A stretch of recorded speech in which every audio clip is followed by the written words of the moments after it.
Hello, I'm Isaac Hayes III, founder and CEO of Fanbase. Listen to what I'm about to tell you. The window to invest in Fanbase is closing. We've raised over $10.6 million of our $17 million goal.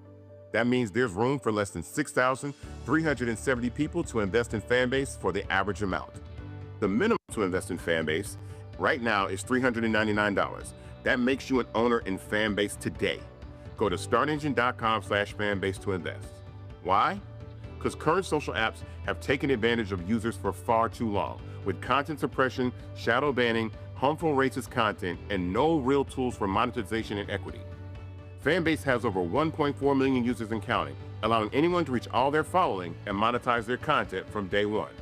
Social media is the new TV, and whoever owns the apps that distribute that content have the opportunity to own potential billion-dollar companies. While big platforms with uncertain futures are failing to serve their users, Fanbase is stepping up to fill the gap. Don't wait until it's too late. Invest now, invest for yourself and your future. Go to startengine.com/fanbase and own the next generation of social media.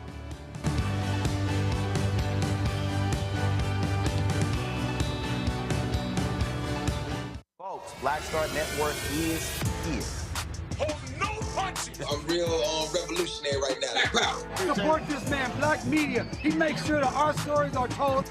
Thank you for being the voice of Black America, Roland. Stay black. I love y'all. All momentum we have now, we have to keep this going. The video looks phenomenal. See, there's a difference between Black Star Network and Black-owned media and something like CNN. You can't be Black-owned media and be scared. It's time to be smart. Bring your eyeballs home. You dig?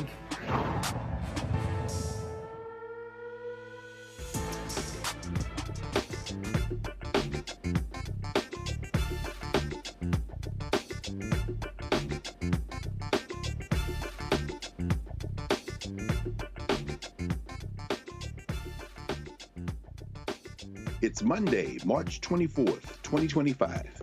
I'm Greg Carr, sitting in for Roland tonight. Here's what's coming up on Roland Martin Unfiltered, streaming live on the Black Star Network. The Supreme Court heard arguments regarding Louisiana's addition of a second majority Black congressional district, which some argue goes too far, wonder who that is, and amounts to unconstitutional racial gerrymandering. Like colorblind constitutionalism. Can't wait to talk about this. House Minority Leader Hakeem Jeffries says there should be a congressional hearing about the way Trump administration officials discussed sensitive attack plans against the Houthis in Yemen in a Signal group chat. Wow. The ceasefire between Congolese forces and Rwandan-backed M23 rebels collapsed on Monday. I'll be speaking with a professor from Morehouse College about its implications for the ongoing conflict in the Eastern Democratic Republic of the Congo. In tonight's Crockett Chronicles, we'll show you how the warning. What about this? A warning that Attorney General Pam Bondi issued to Congresswoman Jasmine Crockett about her comments about Elon Musk. And we'll have Crockett's response to that warning.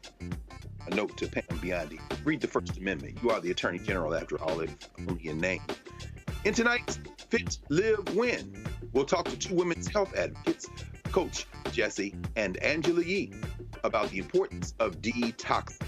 It's time to bring the funk on Roland Martin Unfiltered, streaming live on the Black Star Network. Let's go. He's got it. Whatever the miss, he's on it.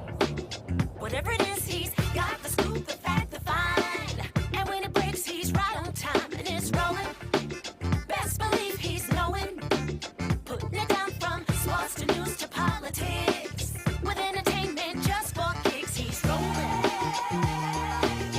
It's on go, y'all. It's Roland Martin, yeah. Rolling with Roland now. He's funk, he's fresh, he's real, the best, you know he's Roland Martin now.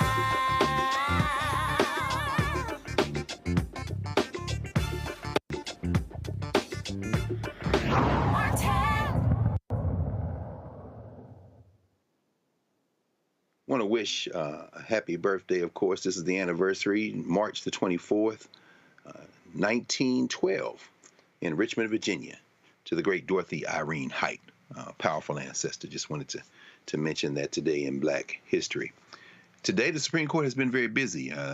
There was a hearing today. An administration lawyer complained about what she said was a trend of lower court judges exceeding their authority and halting government programs, as the Supreme Court heard oral arguments on whether or not to block the moratorium on stopping workers from being hired or fired in the administrative courts. And of course, that affects a lot of folks in the DMV, Black workers and others. And the Supreme Court also heard today arguments over whether Louisiana's congressional district map for the 2024 elections should be used again. In 2024, state lawmakers adopted a map that created a second majority Black district stretching from Baton Rouge to Shreveport and tapping into the Lafayette and Alexandria metro areas. A group of non-African Americans challenged the map, saying race was too great a factor in its adoption. And that's what I meant earlier about colorblind constitutionalism. Basically, when they say that they're being discriminated against because they're white. It's a trick that has been gaining momentum over the last probably about 70 years. Now, the state says politics was a significant factor. Lawmakers wanted to preserve seats for House Speaker Mike Johnson, then Minority Leader Steve Scalise, and Northeastern Louisiana lawmaker Julia Letlow, who serves on the powerful Appropriations Committee. The decision sacrificed the seat of Republican Representative Garrett Graves, who didn't back Governor Jeff Landry in the 2023 governor's race. A federal court tossed out the 2024 map, but the U.S. Supreme Court told Louisiana to use it until it could take up the case. Here's some of what happened during today's hearing. Certainly politics played a role in this district, but didn't race? Absolutely, Your Honor. The state was trying to draw a district that would remedy the violation that we had shown. Which is another way of saying race predominated. Well, I would disagree with that, Your Honor. I think that that means race was one consideration, and this court has long said in case... I'm sorry. I'm sorry, Chief. No, go ahead. Well, isn't saying race was one consideration another way of saying race predominated? And how do we square that with the 14th Amendment's promise that race should play no role in our laws? Well, in the redistricting context, this court has long recognized that legislators are always aware of race. And the fact that race was one thing they were considering when they drew the map does not mean it was the predominant thing. It means that it was one of many considerations that they had. Politics was another, communities of interest was another. And without some evidence that would disentangle those things and show that, well, actually race, among all of those considerations the state was considering, race was the one that actually drove the lines. Race does not, the plaintiffs have not borne their burden to prove that racial predominance. Thank you, counsel. Justice Thomas? In some of these redistricting cases, the argument is that a certain percentage of the Black population is excluded, and you redraw the map to include that population. And what I'm interested in here is exactly what the violation was and exactly how this map solves that or addresses that violation. So the violation was that the map adopted in 2022 dilutes the votes of Black Louisianians by denying them an equal opportunity to elect candidates of choice. And the way we showed that was through drawing from illustrative districts that included this common core of 7 parishes in the center of the state and connecting that with populations in the Delta, which was a similar configuration to the state's map. So ours was sort of a least change map that would remedy the dilution.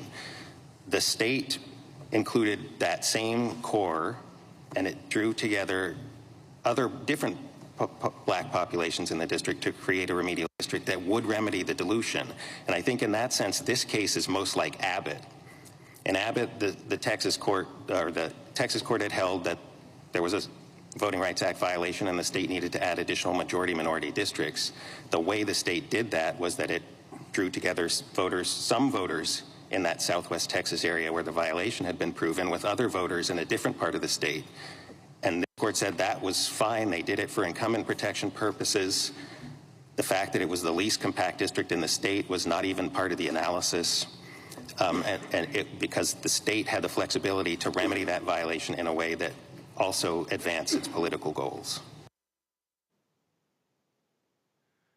All right. Well, we see there the continuing battle. We're going to take it up with our Monday night panel. Dr. Omokongo Dibinga, Senior, now I know this as an academic, Baba. Professorial lecturer, School of International Service, American University, and author of Lies About Black People, How to Combat Racist Stereotypes and Why It Matters. Renita Simpson, former Georgia State Representative, coming out of Atlanta, Georgia, and of course, Dr. Dibinga is out of Washington, D.C. And Mondale Robinson, Principal, Black Male Voters Project, and Mayor, Enfield, North Carolina. Brother Mondale, let's start with you, brother. Your thoughts, particularly since this alleged difference between political gerrymandering and racial gerrymandering has played out in the courts of your state in the federal government in recent years. Any thoughts about what we just heard? Can't hear you, Bob. I think you moved. There we go. Yeah, I said I think I find it interesting that we hear conservative justices questioning Gorsuch, specifically in this clip that you played, question is the idea of why states are drawing districts the way they want to, when he was one of the people that went along with the South Carolina ruling, saying that Republicans had the right to make it as politically attractive to their Republican voters in South Carolina as they wanted to. The idea now that voting is or gerrymandering because of race is not a thing that we should be concerned with, or at least when it benefits Black people, is fanciful to me, especially when we know the reason race must be considered when we're talking about voting, because this country, this very country, discriminated against Black people for so long on that very basis in this very space. So it's absolutely dastardly that we have Supreme Court justices acting as if they are being genuine in their questioning when they know damn well in this very district Black people had no voice, even though the 15th Amendment supposedly gave Black men the right to vote so long ago until the 60s. So I'm disgusted at this act, but it also shows us that we are constantly reminded that we are not full American citizens, especially when it comes to our right to vote as Black people. And us falling asleep at the wheel will put us right where we are right now in a losing position. Yes, sir. Renita, I want to ask you about this, of course, there in Georgia. He cited the Abbott case out of Texas, but the case that comes to mind, to my mind, in terms of political gerrymandering was Georgia versus Ashcroft, almost about 20 years ago. And of course, that involved the Georgia State Senate. Clearly, the court has carved out this theory of political gerrymandering being okay. But clearly, there's Section 5 of the Voting Rights Act, where you can't dilute Black votes. And you've seen that battle up close and personal there in Georgia. Any thoughts on what we heard today? Absolutely. So I'm going to piggyback off what my buddy Mondale said, because he's absolutely correct. We've seen this fight in Georgia. We've seen it very recently. When I served in the Georgia House of Representatives, I was on the Governmental Affairs Committee, which did go through the redistricting process. And I can tell you firsthand that in, approving maps like this and dealing with voting rights, race is always a factor in voting maps. And so Neil Gorsuch is being dense. And when he says that, well, using race as a factor means that it's predominant, and doesn't that conflict with the 14th Amendment? No, I would argue that the 14th Amendment is about equal protection for everyone under the law, regardless of race. And so what that means is that Black folks also have the right to elect representation that also would reflect them.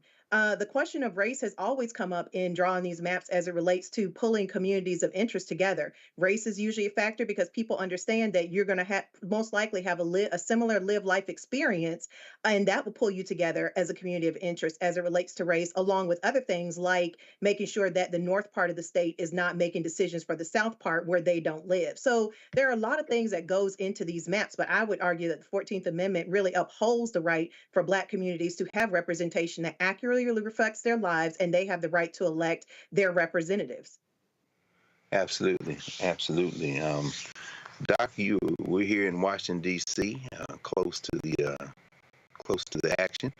I don't know if you've ever taken your students down to Supreme Court chambers to hear oral arguments. We heard something that we didn't hear a whole lot of up until Trump became president, and that, of course, is the actual voice of Clarence Thomas coming from the bench. Any thoughts on, he claimed it's because he was Gullah Geechee and didn't like to be heard, but of course we know that was a lie. But he's been a little husky these last couple of Trump terms, and he's starting off all guns blazing now. Any thoughts on what we heard today? Yeah, he's definitely miraculously finding his voice, and I really thought that when it came to him, it was going to be no comment. I was just waiting to hear that. But in terms of what we heard today, it's just another example of how these Republicans and so-called conservatives, whatever you want to call them, I don't call them the right because they're wrong, have turned so many words that have been important in our society into trigger words, whether it's something like DEI or critical race theory and things. They've turned it into trigger words. And so race became a trigger word as well. And so you can hear it with Gorsuch. He's like, well, if isn't race kind of the primary factor? Because it's almost like an if-then clause, right? Because, well, if it's race, then you're not getting anything from us. And they've kind of firmly established that. And as Renita was saying, it's about the equal protection under the law. And as Glenn Singleton said in his book, Courageous Conversation, it's not that race is the only factor, it's the missing factor. And that's what the attorney was trying to say, something that needs to be taken into consideration. But they want to take the mindset of, well, if you take it into consideration and that's the only thing you're talking about and excluding it for everything else. They're doing that in schools, they're doing it in corporate spaces, and now they're looking at doing it with this question of redistricting. And so we have to be able, as I say a lot nowadays, to just call a thing a thing. They're trying to use the amendments that we fought for in this country, 14th Amendment, the Civil Rights Amendments, they're using those against us, as you started out by talking about, and we can't let it stand. And so this is something we have to continually speak out on, as at the same time we're making sure we're empowering the voters who are in these areas for what's to potentially come one way or the other. Yeah, absolutely. And as everyone has remarked so far, on its face, it's very clear that this is an attempt to suppress the black vote. And they've been successful, of course, as I said earlier, they've been successful in separating out the idea of what they call political gerrymandering, which they say is non-justiciable. That was Rucho versus Common Cause, I think, back in 2019, as opposed to racial gerrymandering. And I'm wondering, and I always have this question, Brother Mondale and also Sister Renita, because you all have both served as elected officials, as I said, and had to have these knockdown, drag-out fights, either with city councils or state legislators. At what point do the various attempts to suppress the black vote through gerrymander, whether it be cracking and packing like we saw in in Alabama, of course, whether it be what we see here where a third or more of the voters in Louisiana are black and they continue to try to suppress that vote. At what point does gerrymandering become something that can't work effectively to suppress the number of black voters in a district? I mean, it's just a matter of demographics. I don't know if either you have some thoughts. Mondale, maybe go first, and if you like, and then Renita, please jump in on that. Yeah, and listen, I don't want to be confused as blaming voters for this problem. But I think, this is what we see is the lack of participation in primaries has led us to this point in a lot of the way. And I'm not saying that, voters not participating in primaries is a voter fault, because we as candidates, as politicians, should be doing more to reach voters to make them feel inspired, empowered to vote and participate in the primaries. But I think what happens is we have these weak candidates, or these candidates that are so tied to the establishment that they're not willing to push our party further to the left. And it is a sad day that fighting for black rights, voting rights, is considered a leftist idea. But what we do see, though, is people willing to capitulate or give in on things that are detrimental to the black voting power. And I think until we have, in these black districts, until Mississippi is a bright blue state, until Florida is not a purple state, until Texas is blue, and that comes from organizing, we're going to be, and I know that sounds abstract and futuristic, but we have to really get serious about these states where black people really can make an impact without waiting on dollars from the DC establishment to say that this is a priority to them. We, as a black community, have to reevaluate what it means to organize our community and fight. And some people will be left out. And what I mean by left out, I mean, in the way that people lost things, like people that fought so that we could sit at these voting or in these voting booths and participate. We know that some of these people will not see what's on the other side, meaning Black equity. Mississippi should be the state right now already, for instance, because I sound like I'm talking in circles, but I need people to understand me. Scott Cologne we should already be behind this brother, pushing him to run for Senate in Mississippi to make sure that we have a Black Senate candidate, someone who's elected, someone who's progressive, someone who has the chops, someone who got elected on a progressive platform as DA and stuck true to that. Right now, speaking from the community, born and raised in that community, and nobody in D.C. is paying attention to Mississippi and this election, that we can really win and get rid of Hyde Smith down there in that state. We're not doing that ourselves, so we are always going to be holding to a white party establishment and what they think is a priority. And I think until we say we can be Democrats, but we need the Democrats to be Black. And what I mean by that is stand up for Black people and Black needs. And we're not seeing that in our leaders or what so-called leaders. Yes, sir. You know, Renita, I spent yesterday evening with the Howard University Alumni Association of Atlanta. Shout out to them, raising money for student scholarships. And one of the folk there was Senator Randall Mangum, who represents his district. Of course, the state senator includes Stone Mountain. And I think about the hand-to-hand political fighting that you all have had to do over the years in the Georgia legislature. And he was making the point, to the point that you just raised, one of the points that you just raised, Mondale, that in this previous presidential election, that there were 400,000 or so fewer voters in Georgia than there were in the previous election cycle, and that state was decided by just a little over 100,000 votes, maybe 115, 120,000 votes. And if everybody had voted who voted in 2020 and 2024, we wouldn't be having this conversation. Well, at least we'd be having it in a different way. But Renita, I think about this. You know, I was in the South Carolina legislature about a month ago, in Columbia, there in Atlanta, in Atlanta legislature. As you have had to wrestle with these folk over the years, how much, and we think about there's several special elections coming up, Florida, New York, there are a couple in Florida, one in New York. Is it possible, gerrymandering notwithstanding, in this contemporary moment, I mean, right now, in the next month or two, as these special elections come up for House seats that could flip the House, is it possible to organize enough to get these folk turned out to vote so you can get rid of some of these folks in the House of Representatives, maybe make Hakeem Jeffries the Speaker of the House? Or is that just a pipe dream? I mean, you've been there, you've seen the difficulties, but you've also seen successes. Any thoughts on that? It's absolutely possible. Similar to what Mondale said, you have got to have candidates who are going to galvanize the base. And the first step of that is a Democratic Party needs to admit, which they have consistently kicked against and will do anything not to admit this. But the Democratic Party, I would say the folks who vote for Democrats, this is a Black party. That is what they need to admit. They don't want the issues that campaigns run to reflect what is essential to Black voters. That's one of the reasons why you continue to see that campaigns are largely run, statewide campaigns and national campaigns, with only one issue that isn't even the most central issue to Black voters. For example, listen, I've been the largest voice on abortion in the state. I literally put my body on the line when the bill came up in Georgia to outlaw abortion. But even I will tell you, as somebody who put their body on the line for it, that is not even my top number one issue. There are issues that resonate and reflect in the Black community that come well before you get to things like abortion, well before you get to some of the issues that Democrats typically want to just completely run on and ignore, the issues that Black folks have been talking about for so long. One of them is equal protection as it relates to the criminal legal system. So yes, gerrymandering, I can tell you, is something that works when you have candidates that are not really doing a good job of galvanizing the base. And so what happens is the elections are very close. And so what happens is conservatives end up winning these seats. But at a certain point, gerrymandering runs up against demographics. And so when you look in the state of Georgia, for example, we have had demographic shifts that we should have already had a lot more Black candidates elected statewide. We don't, because you have the Democratic Party coming in saying, don't talk about this, that's too Black, don't talk about that. Okay, well then guess what? You're going to have Black voters stay home. So the final point I'll make is, just like what we saw in 2024 as it relates to the presidential election, 100 million eligible folks who were eligible to vote in the country stayed home.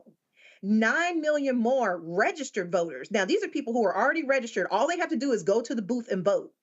9 million more registered voters decided not to vote in 2024 than did in 2020. That is a result of Democrats that is a result of candidates continuing to run campaigns. And I think that the most of that 9 million was on the Democrat side, but they are continuing to run campaigns that do not resonate with the base. And they all want to go for that same moderate white voter, which Republicans have already cornered the market on.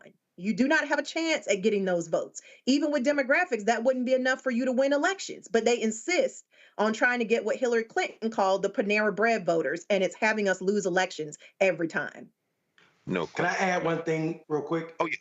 Yes, sir. So I just want to say that isn't it unbelievable that Democrats still have the consultant class that came in with Bill Clinton running campaigns? I'm still getting emails every day from James Carville, and I'm not certain if he's not a damn racist. Why am I not getting emails every day from someone who looks and sounds like me? Plies is more right on black issues, black political issues than James Carville. I've not seen the Democratic Party tap into that yet. I'm not suggesting that Plies is a political strategist. What I am saying, though, is it is blatant that they continue to go to the mainstream media, allow pundits who never won an election, ran an election, or turned out a single damn black voter to have more influence on what this party is and isn't going to say. The idea that the Big Tent Party is now reevaluating should they talk about Big Tent issues is a capitulation to whiteness. We are not the party of whiteness. They left with Ronald Reagan and Strom Thurmond when they became Republicans, and they're not coming back. Like their idea of black, like Democrats of the Dixiecrats, there's a Republicans now. They're not coming back over here. And if you think that's your strategy, you should go join them. My biggest complaint about our party is that we continue with these soft-ass consultants who used to be media consultants and male consultants who spend 80% of the budget on that instead of spending any money on what they call off years, building transformative relationships, and they just wait to transactions, tell people to go vote because it's the most important election. And that doesn't resonate true with black people. And these black people aren't the black people of past. And we should also note that it's more of them, it's more black people in America than there ever was. The baby boomer generation was large, but it was mostly white. These new generations are 40, 50% something other than white, and they damn sure don't show up like our grandparents did. Well, yeah. We have a lot of political education to do, and some of it's taking place right now, right here on the Black Star Network. As John Henrik Clarke would often say, black people, you have no friends. So our party is the black people. So we're gonna have to figure that out. We'll be right back in a moment here on Roland Martin Unfiltered on the Black Star Network. Join us on the other side of the break. We'll be right back. Question for you. Are you stuck? Do you feel like you're hitting a wall and it's keeping you from achieving prosperity? Well, you're not alone. On the next Get Wealthy with me, Deborah Owens, America's Wealth Coach, you're going to learn what you need to do to become unstuck and unstoppable. The fabulous author Janine K. Brown will be with us sharing with you exactly what you need to do to finally achieve the level of financial success you desire through your career. Because when I talk about being bold in the workplaces, I'm talking about that inner boldness that you have to take a risk, to go after what you want, to speak up when others are not. That's right here on Get Wealthy, only on Black Star Network. This week on the other side of change. Let's talk. Vote blue no matter who. We need political imagination more than ever, and unfortunately, some people on the Democratic side really are discouraging that. We're going to dig into all of it. The Democratic Party needs to remember who they are and who they are responsible to. This is on the other side of change, only on the Black Star Network. Now that Roland Martin is willing to give me the blueprint, hey, Cyrus, I need to go to Tyler Perry and get another blueprint because I need some green money. The only way I can do what I'm doing, I need to make some money. So you'll see me working with Roland. Matter of fact, it's the Roland Martin and Cheryl Underwood Show. Well, should it be the Cheryl Underwood Show and the Roland Martin Show? Well, whatever show it's going to be good.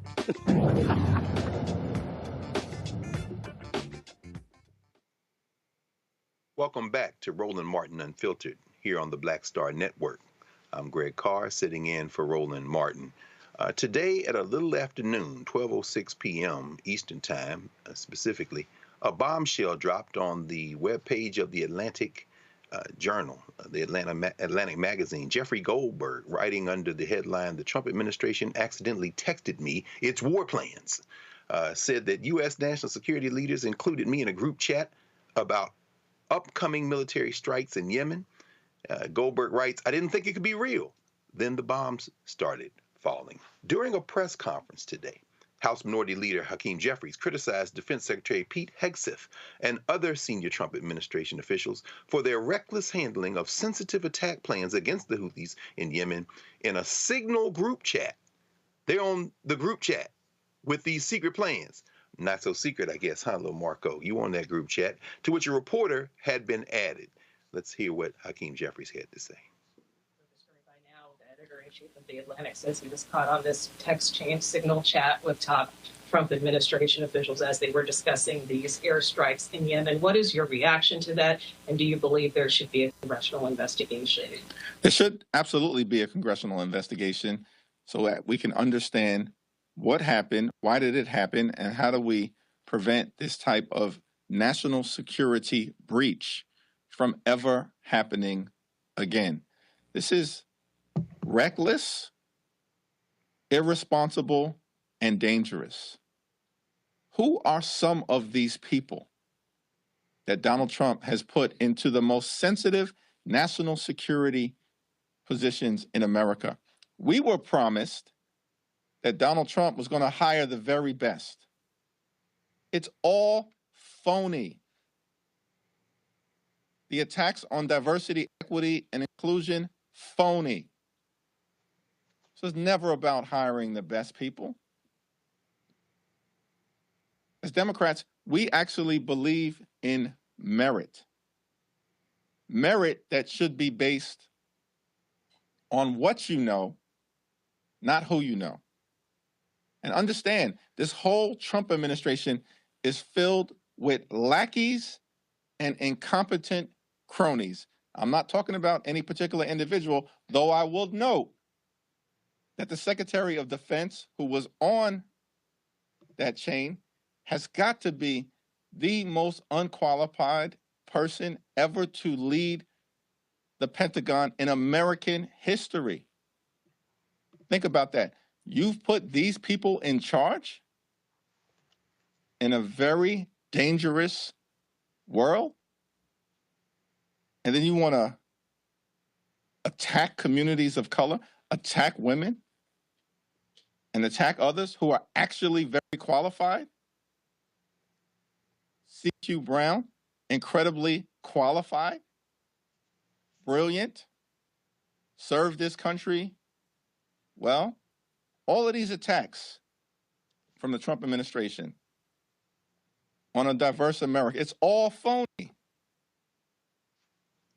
These people are incredibly unqualified, irresponsible, and they're jeopardizing America's national security.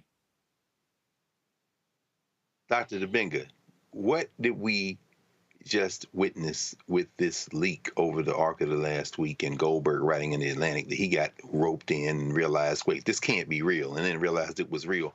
I mean, is this as big an issue as we heard Leader Jeffries make it to be? Oh, most definitely. And, you know, this is, I just keep getting the scene from Birth of a Nation in my head when they're in the Congress and, you know, they got the blackface on and they got the chicken and the water, like all, this is how take off the blackface, but, you know, like, this is how they're running the government. Like, they don't care about anything. They don't care about anything. This is absolutely scary. What if the folks, the Houthis in Yemen actually got a hold of this, of what the strikes were about to be? Then our troops could have been ambushed easily. And people talk about, well, the Houthis don't really have that technology. They absolutely have that technology. And then, of course, we have to ask ourselves the question, if the Houthis might be able to get access to this, do you think Russia and them don't got it? We know, we have this story about Goldberg being on it. But my question is, who else was on this Signal chat that we don't know about? Maybe in the hidden way. Who else was on the other Signal chats that they're using? And the fact that they're not even supposed to be using these Signal chats because they're supposed to be documenting all of their correspondence because, as we know, Signal messages disappear within an hour or so, then they're not making sure that they're putting themselves on record. But this is what I mean when I say President Trump is running a what had happened was presidency. Because every time something like this drops, there's a, well, what had happened was. Remember last week, they said, oh, drop all of the documents relating to the Kennedy assassination, but you know they conveniently didn't recognize when they put out all of the unredacted information, all of the social security numbers of about 60 people were out there, put out there as well, including people who have worked for government in many levels since then. What did the Trump administration say? Oh, we're going to get you new social security numbers. Don't worry about it. Like, pick the department, department, and you will see this incompetence. Their definition of what a DEI hire is, which is not the actual definition, is what they represent all of the time, every single day. But lastly, I will say, this also represents how this administration has no shame and no decency. Because any other administration, at the very least, somebody would have lost their job, there might have been some other type of investigation, and there would have been an apology. We're not going to get any of this from this administration because they're ignorant, disrespectful, and shameless. And that's the part we also can't forget. They have no character. None, absolutely. And as we've seen today, the MAGA Muppet, Mike Johnson, has already come out in defense of this, saying, well, you know, it was not that big a deal. Very interesting, Renita, and just thinking about this in terms of what we just heard Omokongo say, the incompetence. Maybe that's the point. I mean, one of the things they obviously want to do is privatize as much of the government as they can, and they can say, well, maybe private industry and private business can run it a bit better, or a lot more efficiently. Looking at some of the exchanges, the text exchanges, we saw SM as the initials of one of the persons on this apparently 18-person or so chain. Goldberg thinks that that's probably Stephen Miller. But SM texted, and as they were talking about whether or not to go in to do this attack, he said that, you know, green light as far as the president is concerned, but let's make it clear to Europe and to Egypt what we expect in return. He said, basically, if the United States successfully restores freedom of navigation, this is the ideologue Stephen Miller, very likely, at great cost, there needs to be some further economic gain extracted in return. It's interesting to get a peek behind the curtain as to the thinking of these thoroughly incompetent folk. But it seems like everything for them is about transaction. It's transactional. They're looking for ways to basically screw money out of these other countries. And while we see this question with the Houthis in Yemen, we see these active war zones, basically proxy wars for sure, all over the world. They just seem to be interested in how to squeeze more money out of this. Any thoughts on this leak, on the implications for national security, or the attitude and vision and objective of this administration as it relates to what they're trying to accomplish as opposed to what the rest of us may be subject to?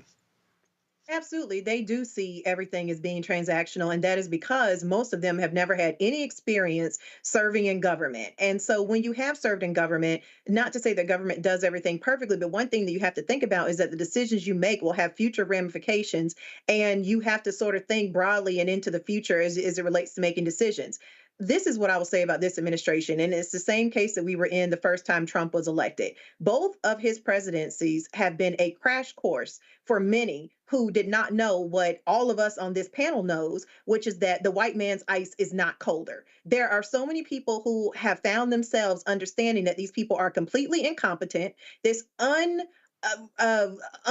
undeserved, just unfettered trust that white men know best, so let's continue to just elect them almost exclusively as leaders, has put us in a position where you can see the sheer incompetence of this administration. And so for them to constantly every day bring up DEI as it relates to them, you know, essentially making the point that they are the type of folks who should be in positions of power, that white folks should be essentially almost exclusively in positions of power, just goes back to the fact that we are seeing that they are really the DEI hires. They're just there simply because they're white men, and people still, for some reason, have some inherent sort of trust that a white man will know the best way to lead. And so a lot of folks are finding out in real time what most Black folks already know, which is that the white man's ice is not colder. Water freezes at 32 degrees for everyone. Absolutely.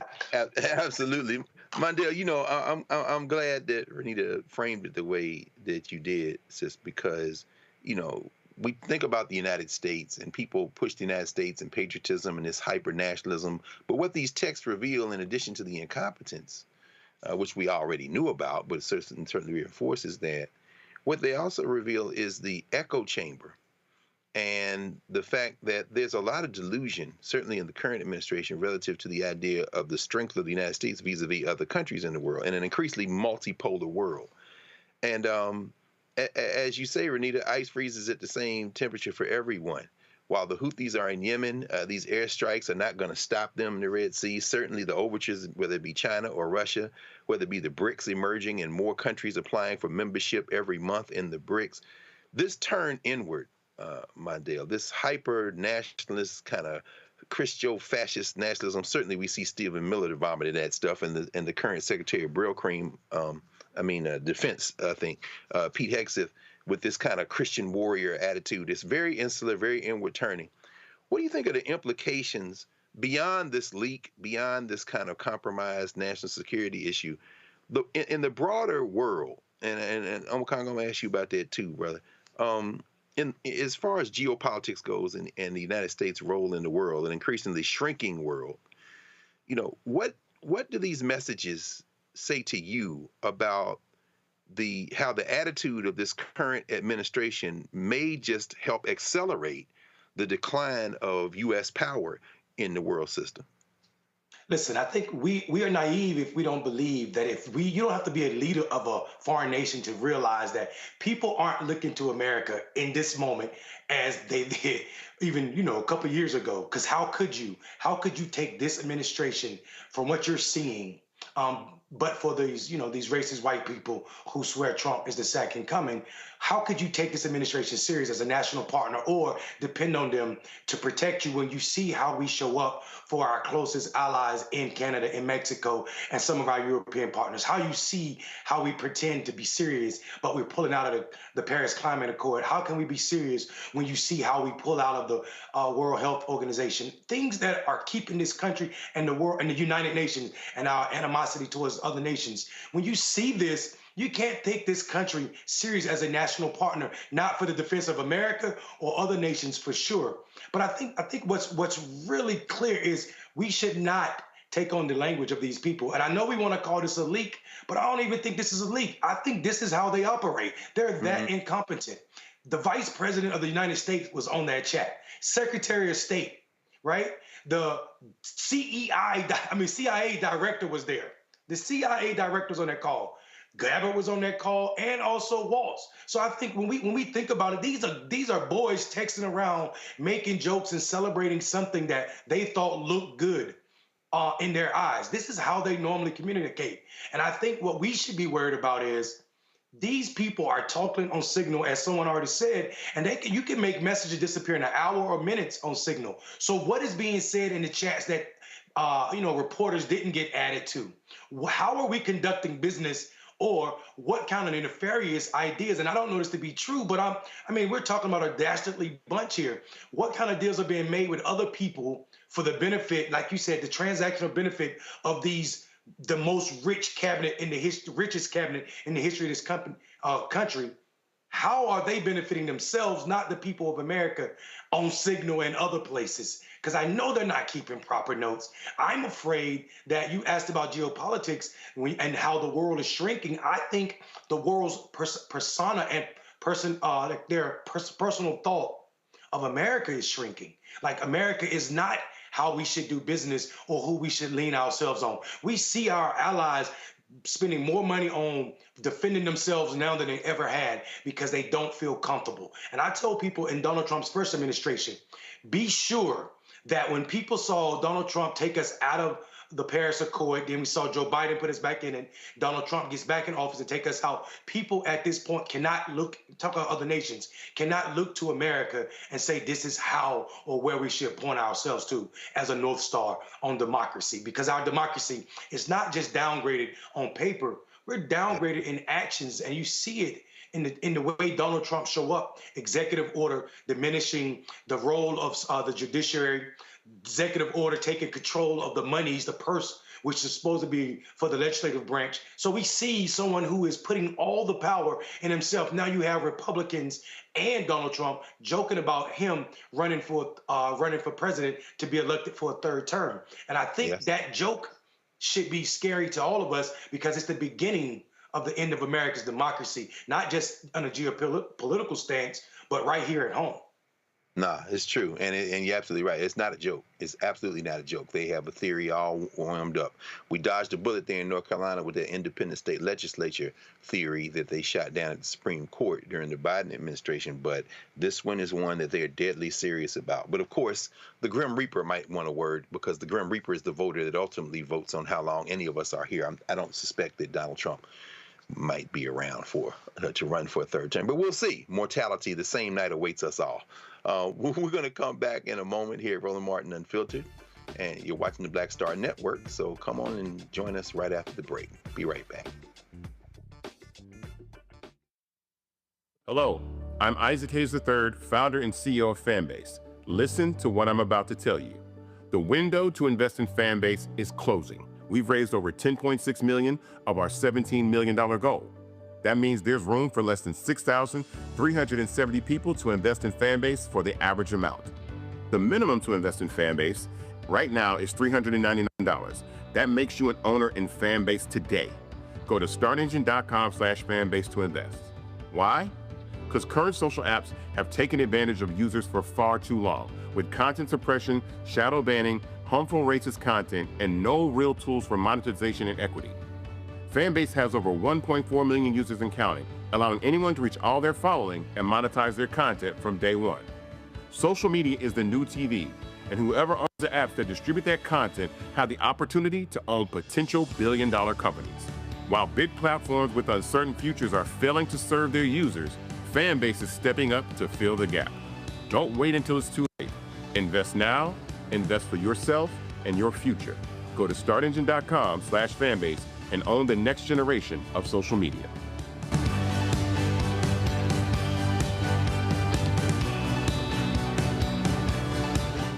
Hey, what's up? It's Sammy Roman. Hey, it's John Murray, the executive producer of the new Sherry Shepherd Talk Show. It's me, Sherry Shepherd, and you know what you're watching, Roland Martin Unfiltered.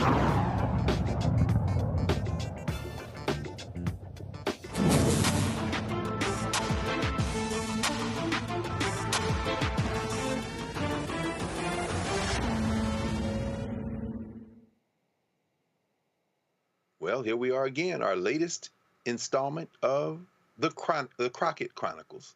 When? Maybe this is a rhetorical question. When are these white women going to learn not to go after Texas Congresswoman Jasmine Crockett? During a Fox interview, Attorney General Pam Bondi warned Crockett to, quote, tread very carefully, end quote, just days after the Democrat spoke at a virtual rally for the Tesla takedown movement. If you don't think the Tesla takedown movement is serious, 85% crater in Tesla sales in Europe. So let's be clear. This group is protesting against Elon Musk and the Department of Government Efficiency's efforts to dismantle the federal bureaucracy through boycotts and demonstrations at Tesla properties.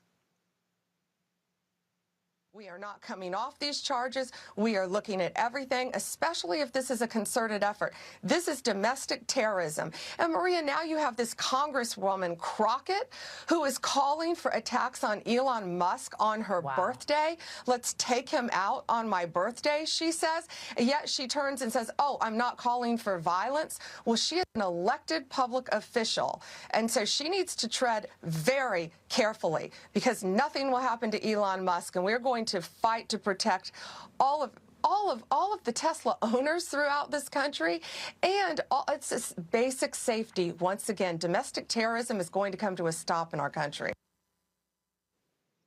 Well, what we've learned is something that we probably should have suspected, that Pam Bondi doesn't know the definition of domestic terrorism.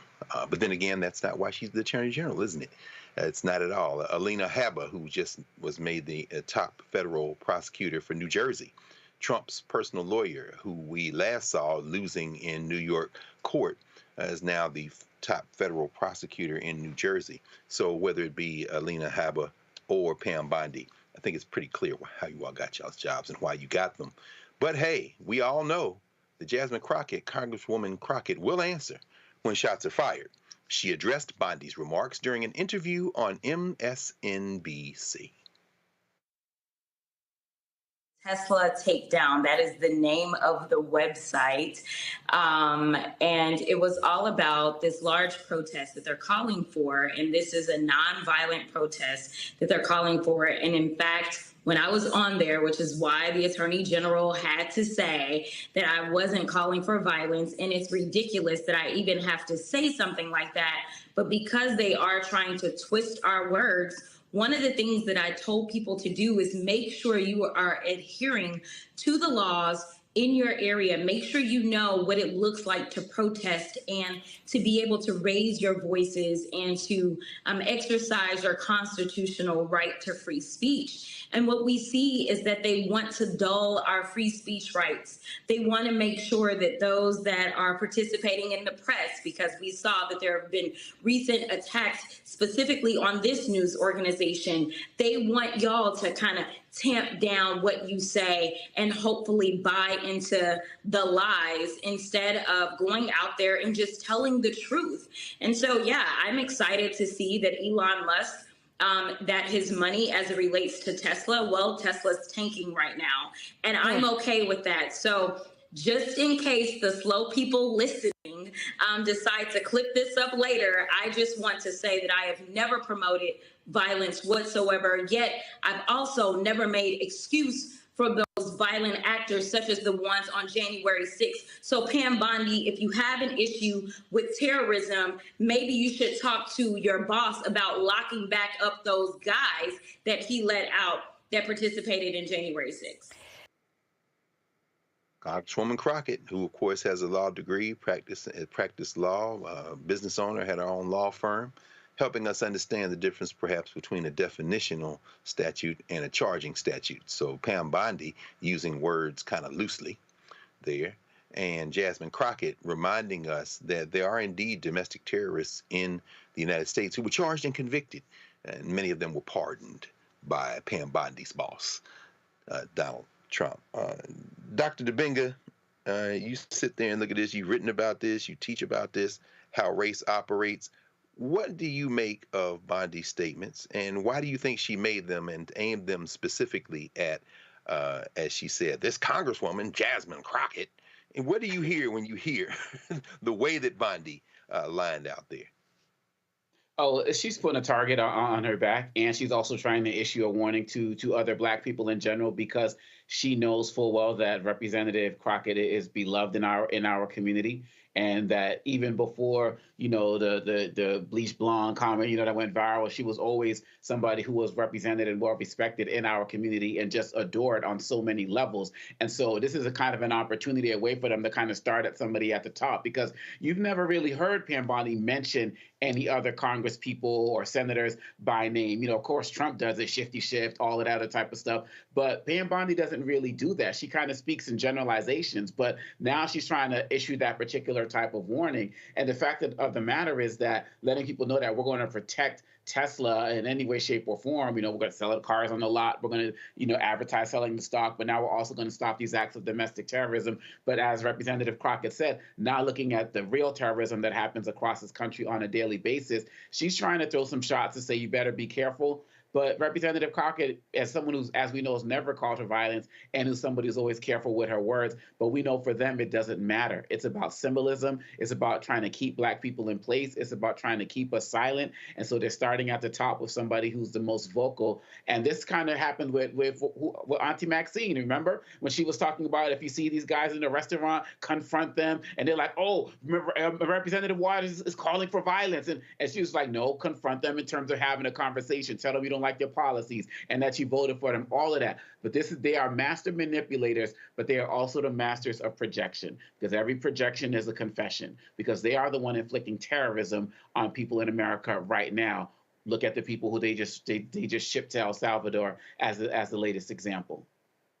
Absolutely, absolutely. And we lift up Yun Sao Chung, who is suing right now. They filed a lawsuit today. She's a student at Columbia University in New York, South Korean, 21 years old. She's been here since she was 7, has permanent resident status. Only an immigration judge can take away a green card, and she's suing because they're trying to get rid of her.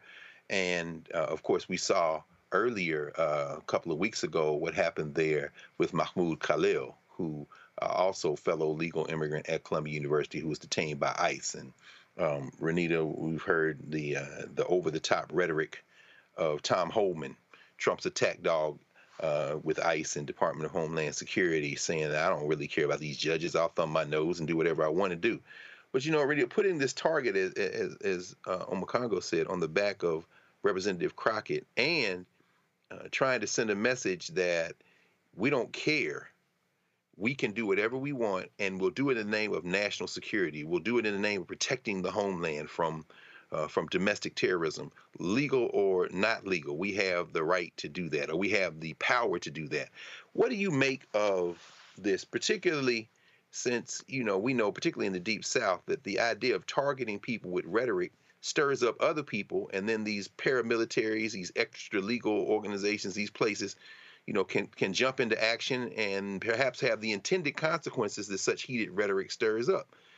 Should we be preparing to protect Representative Crockett at all costs at this point? I mean, what do you make of this situation?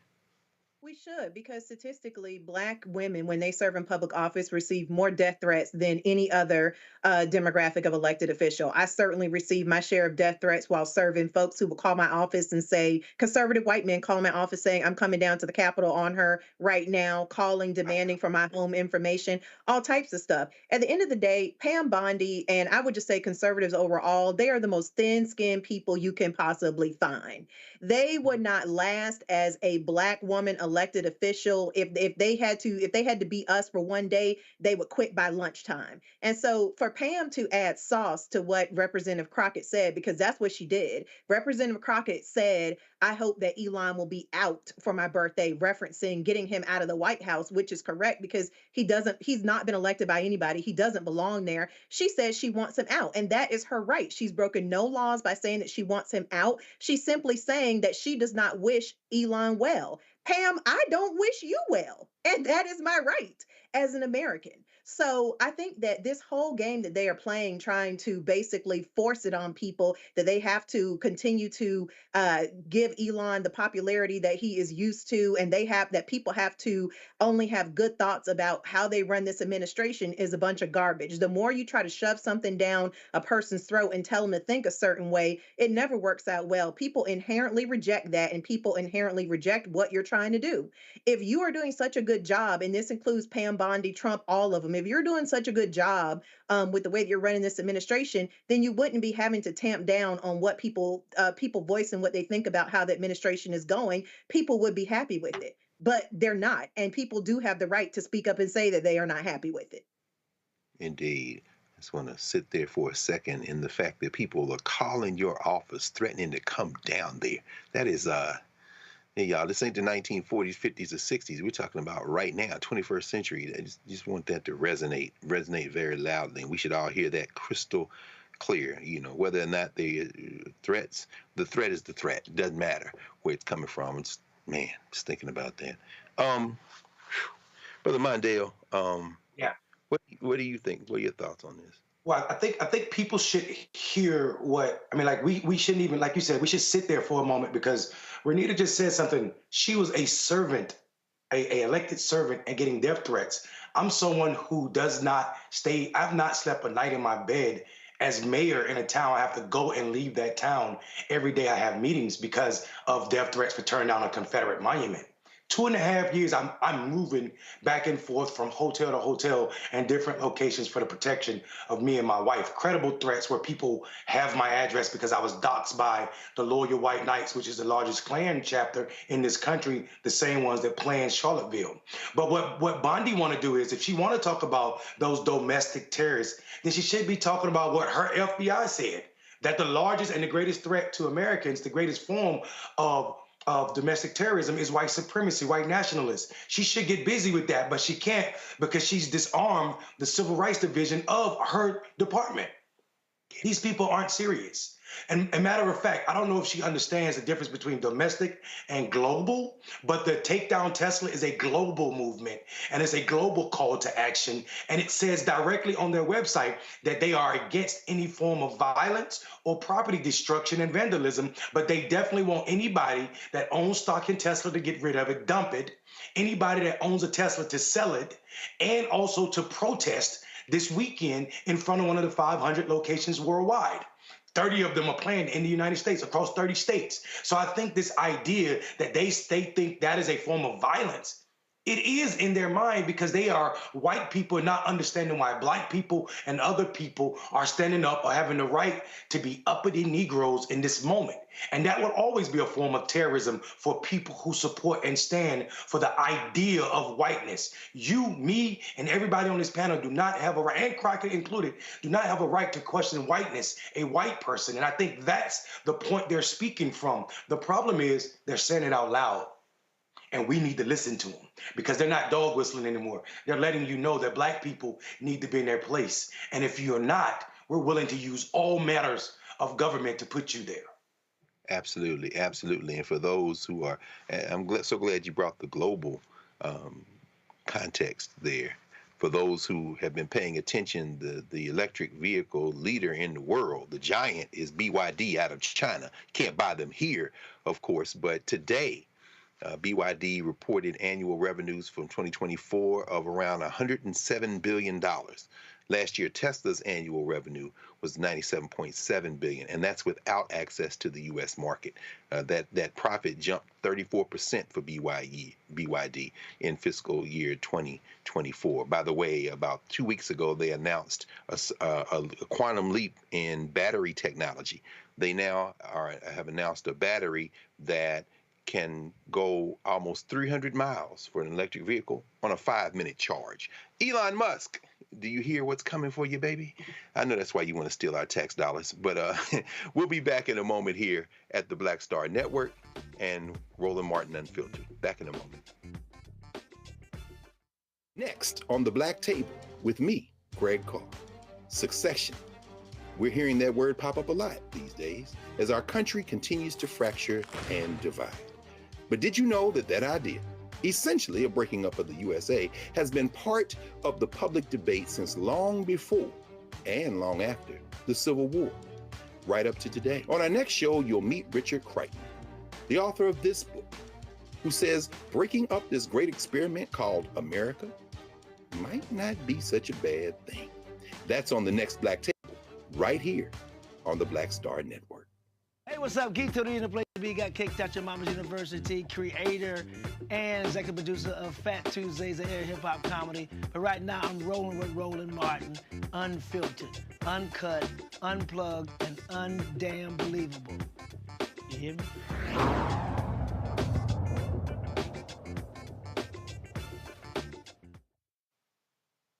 Welcome back to Roland Martin Unfiltered here on the Black Star Network. Spread the word. Make sure that you support the Black Star Network. This is the place to get your daily news.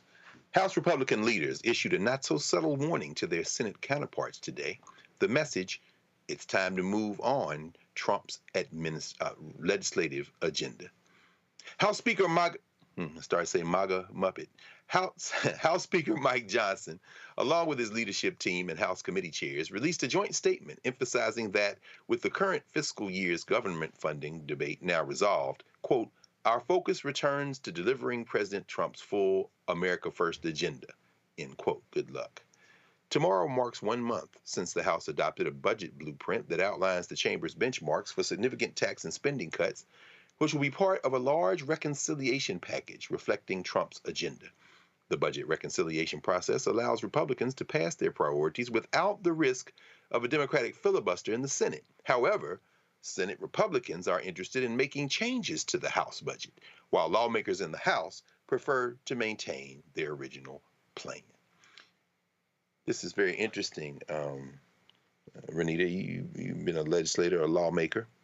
I guess it was all fun and games when you can pass that resolution and pass that bill and go out, but leave town. but now you got to come back and put your name on specific line item votes. What do you think is about to happen? Just walk us through what you expect to see happen, because you know what that process is about.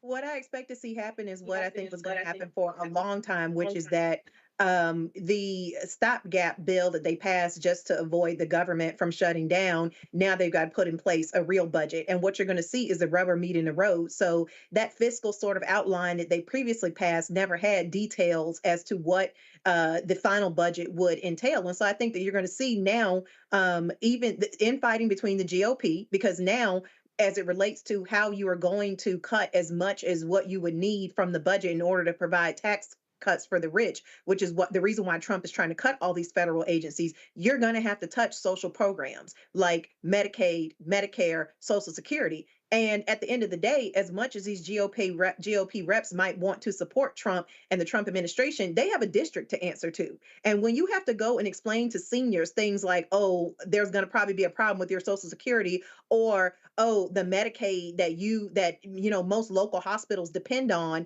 is going to get cut, which means you're probably going to likely lose your local hospital. That kind of stuff is not going to fly with folks. There's already been one estimate that if Medicaid gets cut, 12 hospitals in Alabama will likely go out of business. Georgia has been seeing hospitals go out of business left and right due to low Medicaid funding. And so there are so many hospitals across the country that are on the brink. And so people have started to wise up to, sort of understand that there is a lot to lose here. And I think that these GOP reps, you're going to see the infighting because reps know that they cannot sustain telling their base that they are going to cut the very checks and the very things that folks depend on, like Social Security and retirement, Medicaid, to keep local hospitals open, Medicare comes into play largely after you have retired. That's your insurance. That type of stuff, folks are not going to agree. And when I say folks, I'm meaning we're talking about GOP infighting here. The Republican voters are not going to agree that they are willing to give up all of those things that make their lives run easier so that they can support Trump. It's not going to happen. Not going to happen. Well, you heard it here first, you all. And,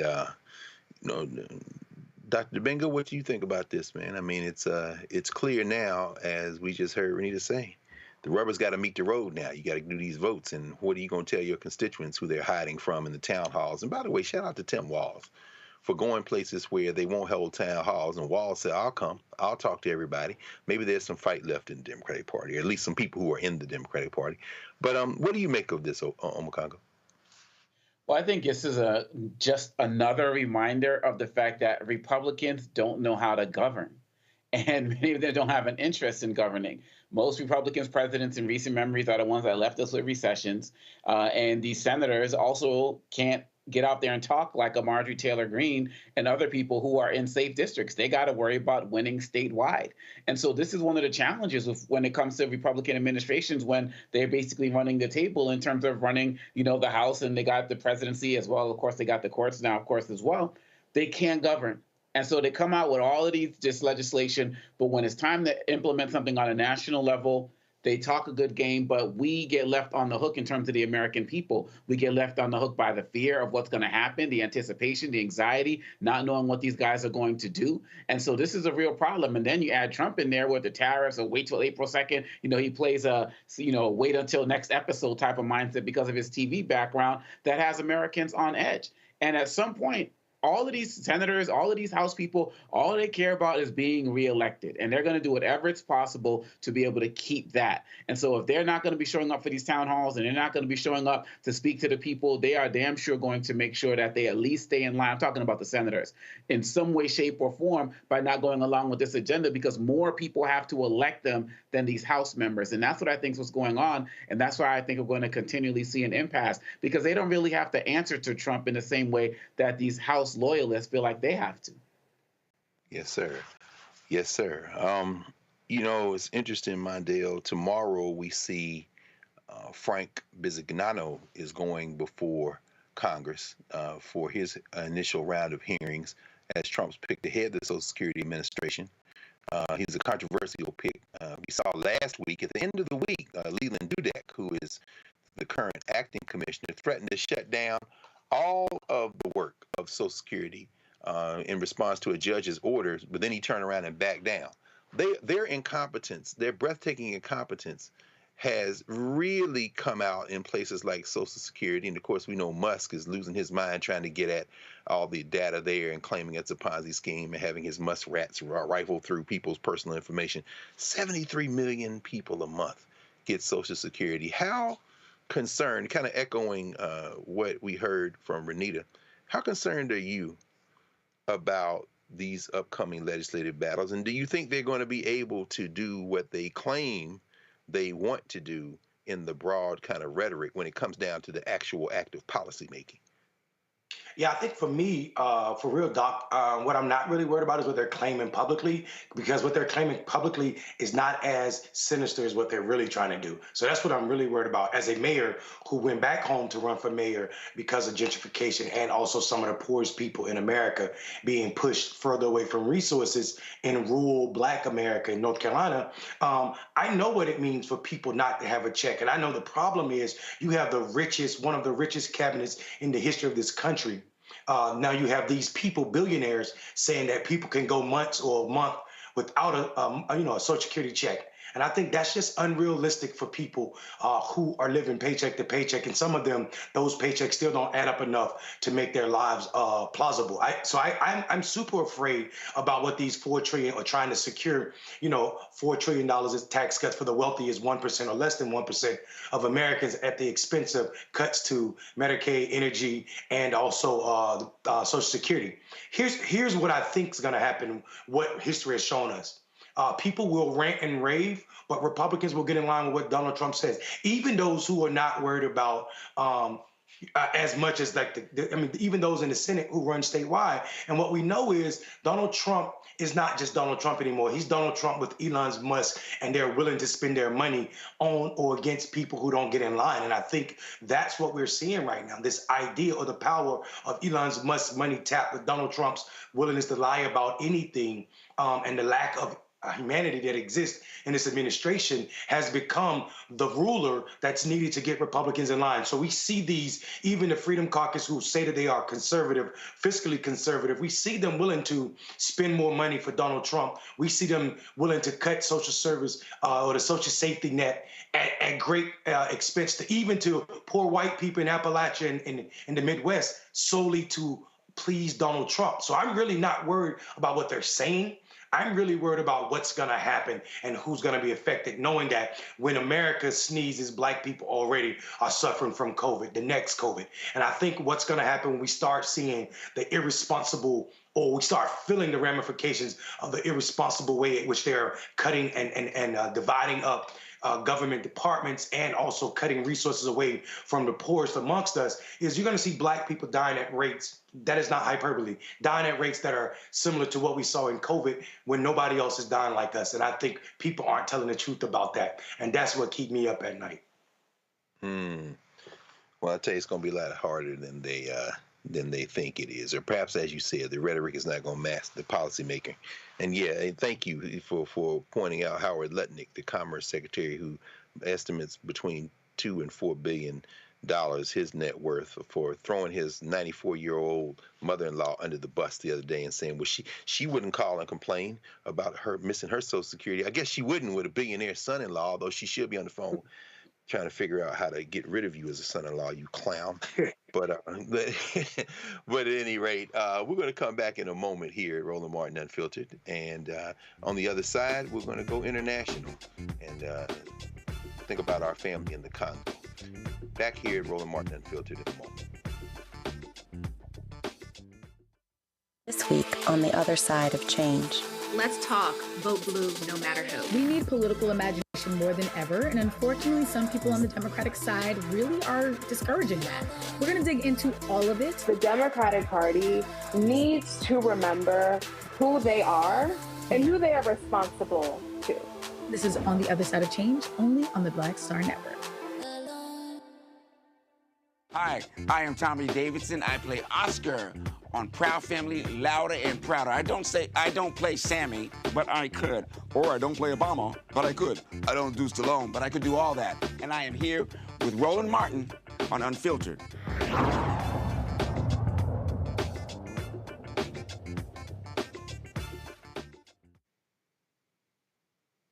de facto ceasefire between Congolese forces and Rwandan-backed rebels in the eastern Congo town of Walikale appears to have broken down. The rebels reneged on a pledge to withdraw and accused the army of violating its commitments. The conflict in Congo, rooted in the long fallout, in part in the long fallout from the 1994 genocide in Rwanda and competition for control of mineral riches, has led to rebel control of eastern Congo's two largest cities, thousands of deaths, millions of deaths over the arc of the decades, and fears of a wider regional war. We're very happy to welcome here to Roland Martin Unfiltered my friend and brother, Dr. Sam Livingston, who's Associate Professor of Africana Studies at Morehouse College and has been a long-time organizer, supporter, advocate, and comrade in the struggle to bring peace to Congo. Welcome to Roland Martin Unfiltered, Dr. Livingston. Dr. Carr, my brother Greg, it's good to be with you, man. Yeah, Sam, walk us through this, man, if you don't mind, because, I mean, folks know about Congo a little bit. They hear it. We've had the boycotts. We've had the idea, you know, of being educated around coltan. But for some people, they don't know where to begin and where to end. Could you help a viewer who may be hearing this for the first time or who thinks they may know, or even who thinks they may know, help us with a little bit of background as to what's going on in Congo? Absolutely. I would definitely put this in a little bit of a longer context. You know, the Rwandan genocide beginning in April of 1994, which we need to commemorate with our Rwandan brothers and sisters, was one of the hair triggers.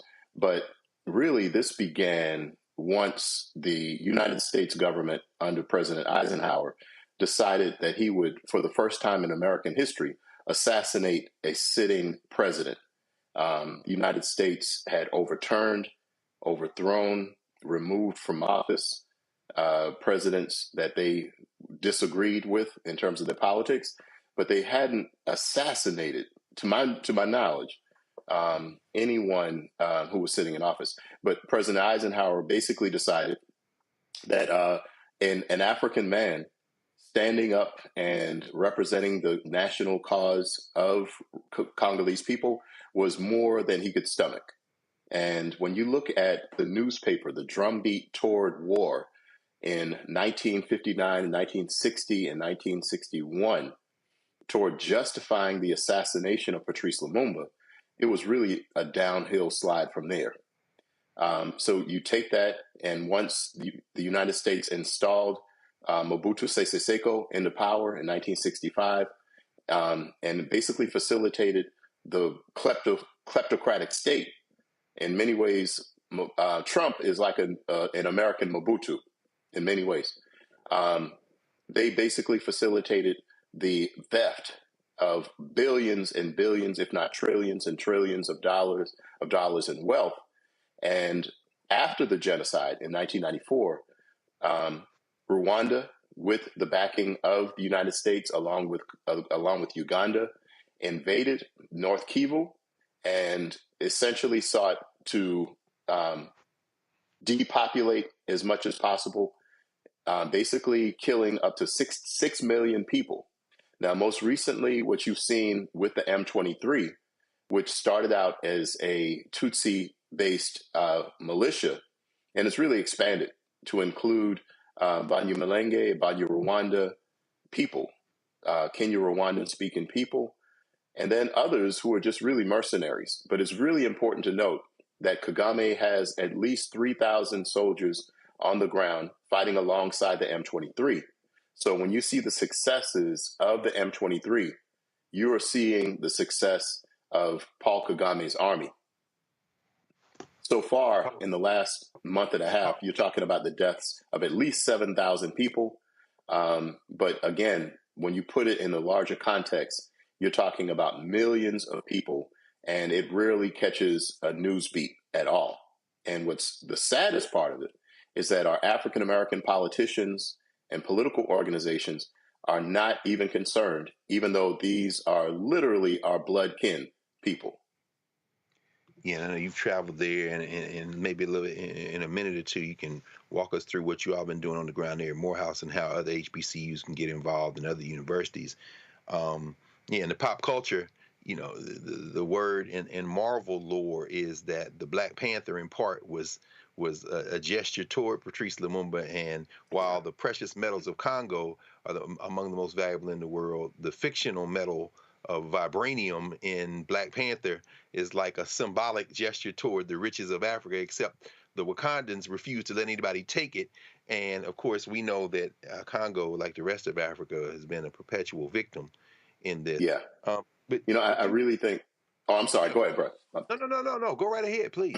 No, I was going to say that I really think President Tshisekedi, and some people would say, oh, well, he's trying to do the best he can, but it doesn't help when you try to strike a deal with the devil again and essentially say, oh, we'll give you unfettered access to some mineral rights if you'll help us to defeat the people that you're paying in the first place. The United States, the European Union, they've been signing millions, multiple hundreds of $1 million deals with Rwanda and Uganda to provide minerals. Rwanda is a leading coltan exporter, but it produces almost no coltan, and it gets that almost completely from the eastern provinces of the DRC. If you look at the area of the DRC, and I have a map here in front of me, I wish you could see what I'm seeing here. You really have a country that is almost twice the size in terms of just that province of North Kivu. Rwanda is almost about half the size of North Kivu, but they're claiming that that was once a part of the Kingdom of Rwanda. And that after the Berlin Conference, 1884 and 1885, which was really centered around the conflict over how Congo would be colonized, they're trying to return to some of those borders, but it just doesn't make sense. On one hand, you could say Kagame is trying to act like Hitler in his attempt to search for more Lebensraum in the Sudetenlands, but at least there was some German population there. There's a tiny Banyamulenge and Banyarwanda population in those areas.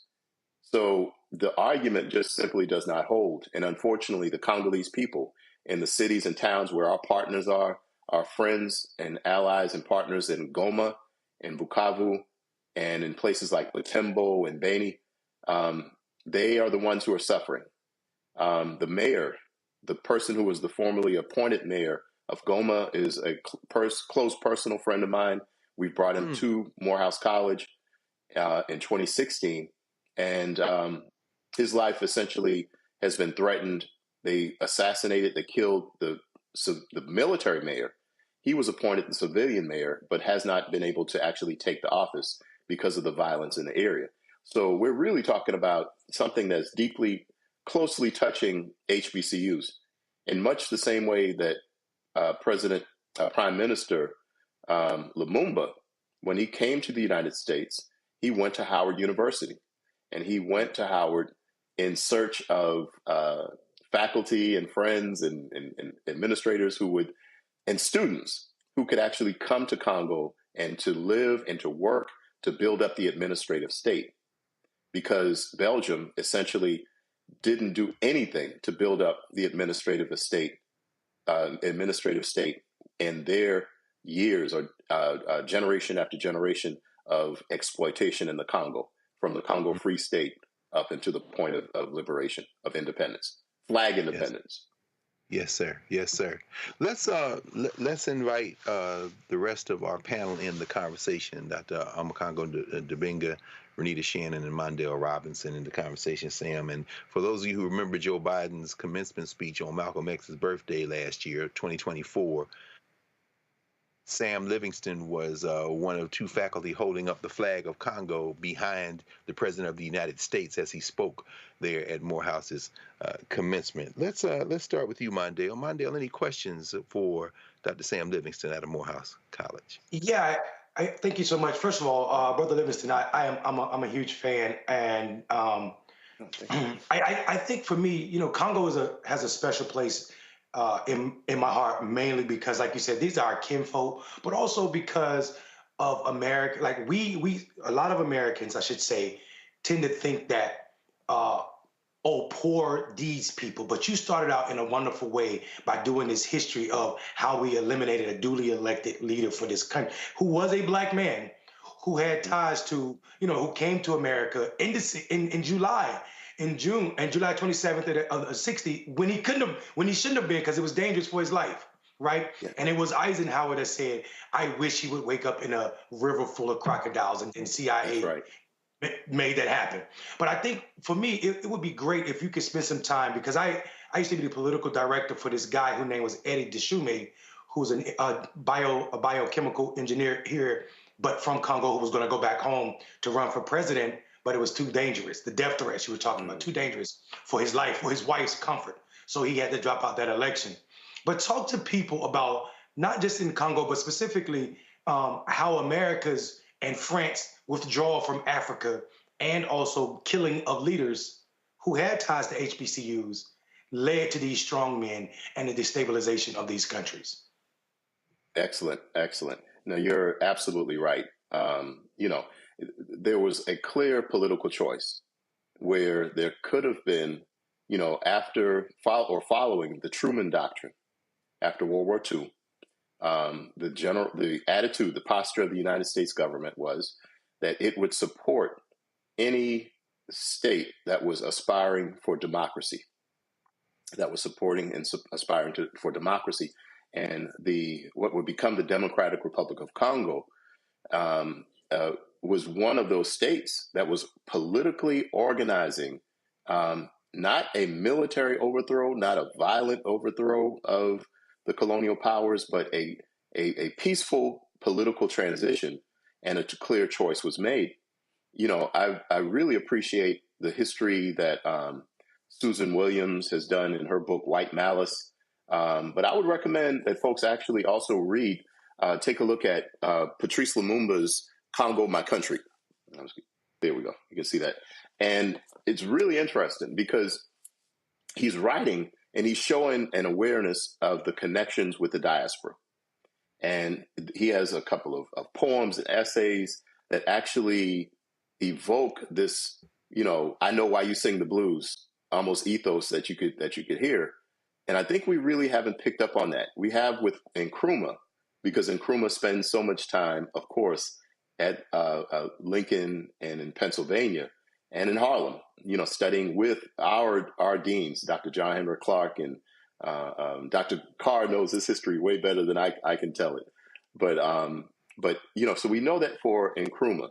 But I think we also need to pay attention to how Fannie Lou Hamer and in her developing friendship and connection with Malcolm X, and her setting up of the Mississippi Freedom Democratic Party, shows us in some ways a political way. So I know, brother, this is a slight divergence, but I really think that we need to look back at that 1960s period and to plot a new course of political calculus, one where we actually think about setting up possibly an allied or Africana Freedom Democratic Party that is almost like a distinct caucus within the American government.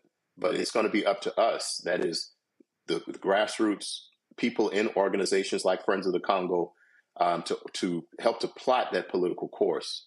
And, I think a new direction is possible, but it has to be one where we point out a clear program. We're going to support African Democrats. We're going to actually have we need to push for a new, almost like, I hate to use the phrase, a Marshall Plan for Africa. Not that the U.S. has to develop Africa, but it has been raping and pillaging and robbing for so long that I wonder if there can actually be justice in Africa unless the United States is forced to call to account for the crimes that it's enacted against Congolese people. That's not going to be a popular political stance for President Tshisekedi. He may not be able to stomach that based upon how he's gone groveling to President 47. But I still think that we need to push for that new direction. So I definitely agree with you. Our political destinies are tied together. And in many ways, what Malcolm X spent the last year and a half of his life, as short as that was, he spent it organizing African people in America around the OAAU. Spent much more time with that organization, even compared to the Muslim Mosque Incorporated. And the country that you hear on Malcolm's lips the most is the country of Congo, and the importance of Lumumba's vision. And what we have today in 2025 is a clear contrast between the vision of Lumumba, which argues for the Pan-African unity, and the ethnocentric go-for-self vision of Paul Kagame.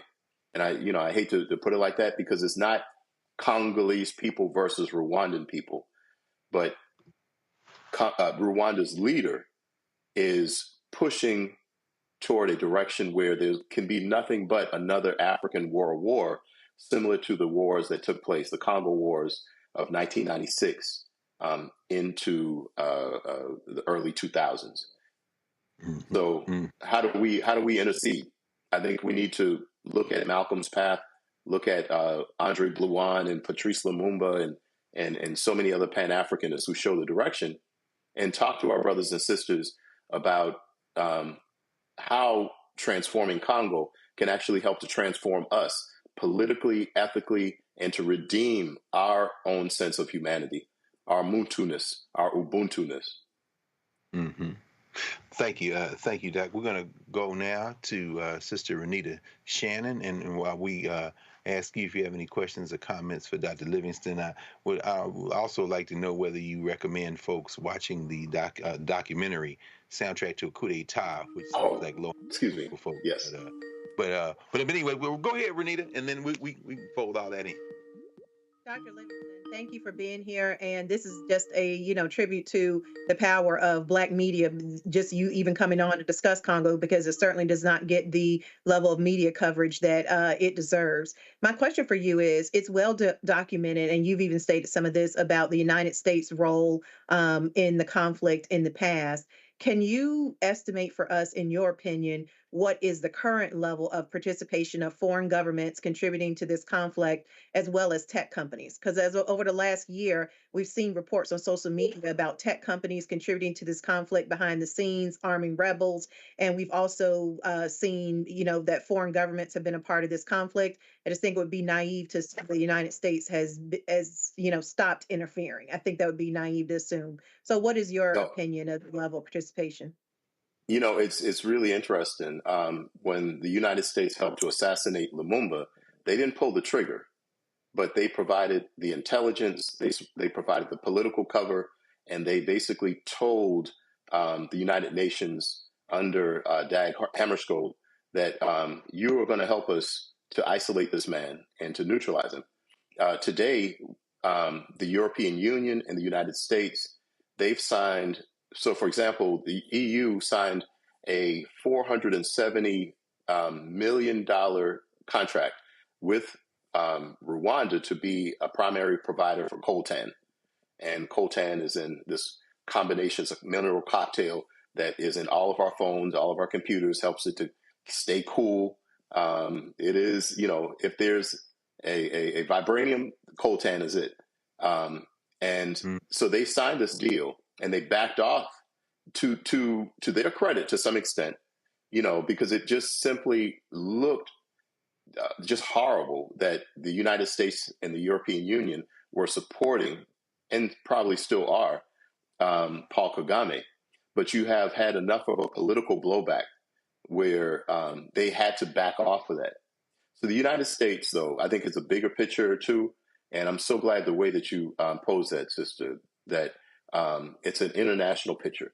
The United States supports Israel, Israeli mining magnates, people like Dan Gertler, who are involved in Glencore, the mining company, where the United States actually sanctioned Gertler, but then Joe Biden basically pulled the sanctions back.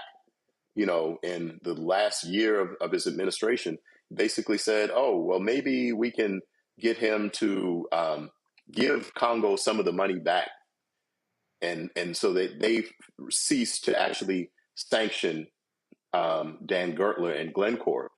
That type of half-hearted effort is what we see. So it sends a message to people like Kagame, unfortunately, that there's only going to be a slap on the wrist if you actually go into the Kivus and just like Greg was mentioning, at Walikale, the DRC finally was able to actually punish M23 using their old Soviet MiG fighter jets. They bombed and struck these M23 positions and forced them to renegotiate or recalculate their position, meaning retreat. Anybody reading this, you can see between the lines, they basically have to retreat. But the United States, for a long time, made it impossible for DRC to even defend itself because there was an arms embargo against the country, not against the rebels, but against the country.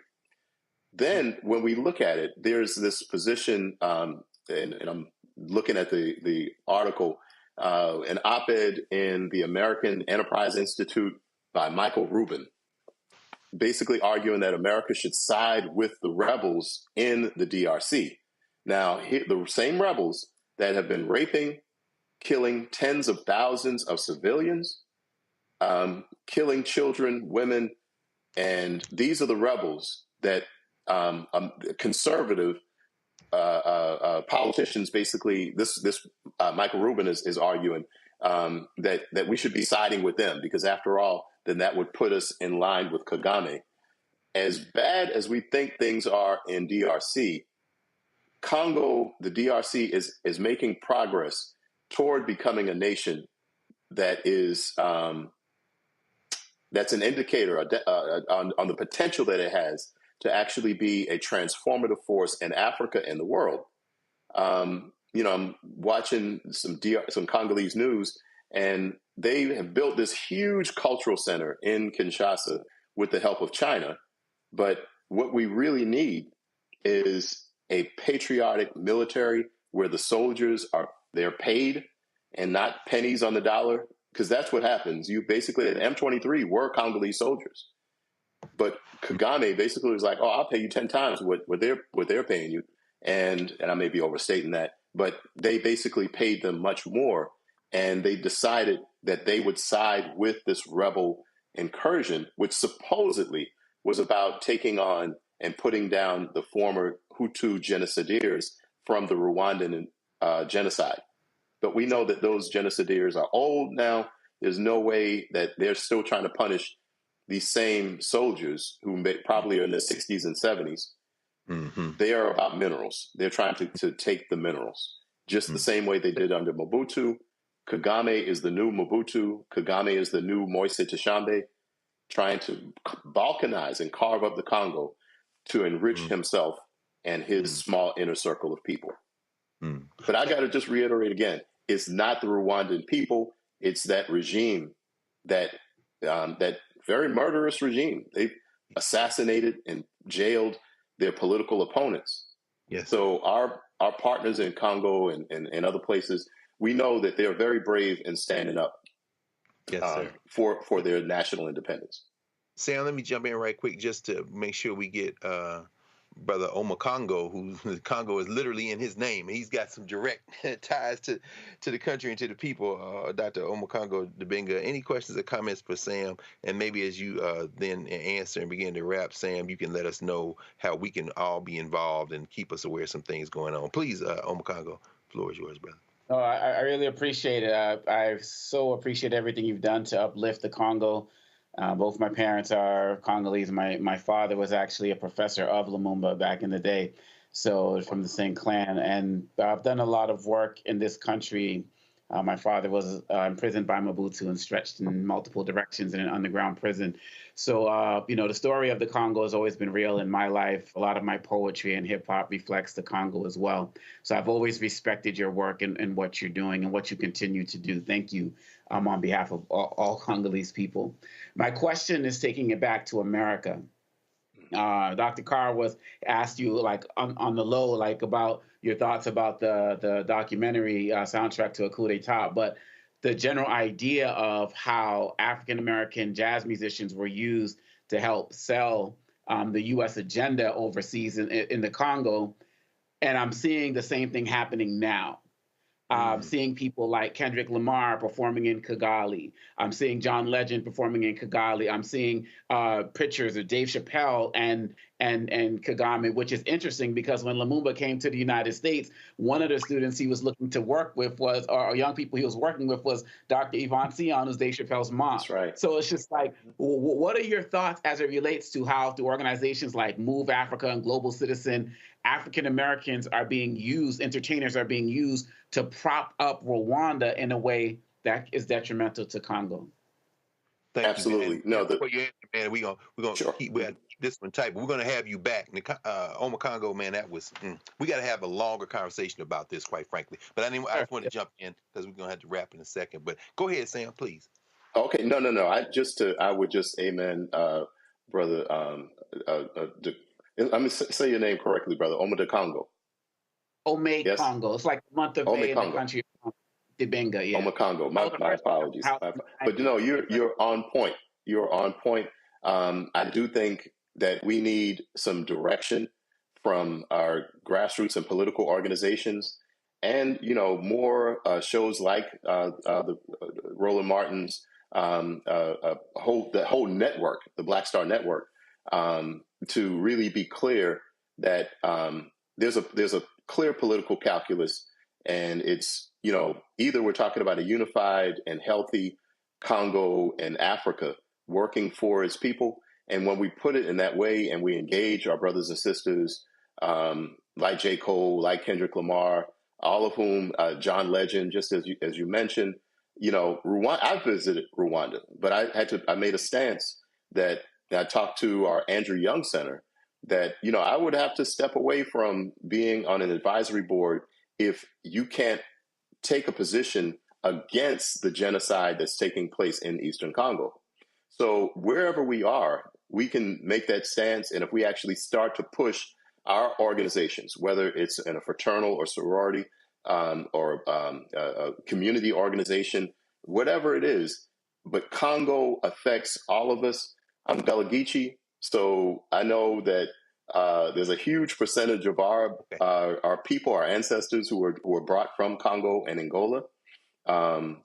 So wherever we are, we can take a stance. So I'm sorry just to give that short answer, No. Yes, sir. I wish we had more time, Sam, but we're going to have you back shortly, man. In fact, we're going to do a black table and maybe a couple on Congo like we were talking about last week. So we want to thank you for joining us tonight, for giving us this history lesson. I'm sure it'll be clipped, and we're going to show it over and over again. And Could I just say the one name, Brother Greg? Please. And that is friendsofthecongo.org. Yes. Friends of the Congo has done so much work to actually mobilize the diaspora, and they have a whole section of how you can take action. Just take a look at friendsofthecongo.org, and I'm proud to be a member and working in the Atlanta chapter. We're one of the smaller chapters, but we are very busy as well. Yes, sir. Well, thank you, Dr. Sam Livingston, Morehouse College, friendsofthecongo.org. And we're going to take a break. Thank you, brother. We'll be right back here on the Black Star Network, Roland Martin Unfiltered. Back in a moment.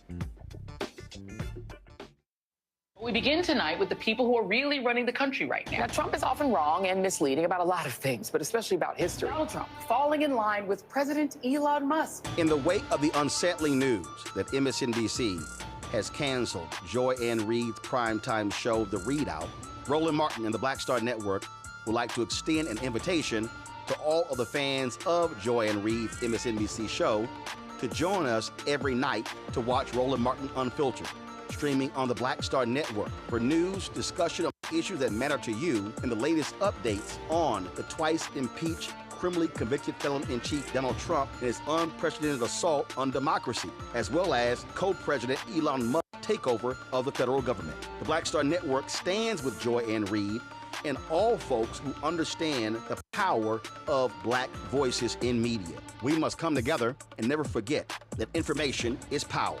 Be sure to watch Roland Martin Unfiltered weeknights, 6 p.m. Eastern at youtube.com/Roland S. Martin or download the Black Star Network app. When you talk about blackness and what happens in black culture, covering these things that matter to us, speaking to our issues and concerns. This is a genuine people-powered movement. There's a lot of stuff that we're not getting. You get it, and you spread the word. We wish to plead our own cause. Too long have others spoken for us. We cannot tell our own story if we can't pay for it. This is about covering us. Invest in black-owned media. Your dollars matter. We don't have to keep asking them to cover our stuff. So please support us in what we do, folks. We want to hit 2,000 people, $50 this month, raise $100,000. We're behind 100,000, so we want to hit that. Y'all money makes this possible. Check some money orders. Go to P.O. Box 57196, Washington, D.C. 20037-0196. PayPal is R Martin Unfiltered. Venmo is RM Unfiltered. Zelle is Roland@RolandSMartin.com.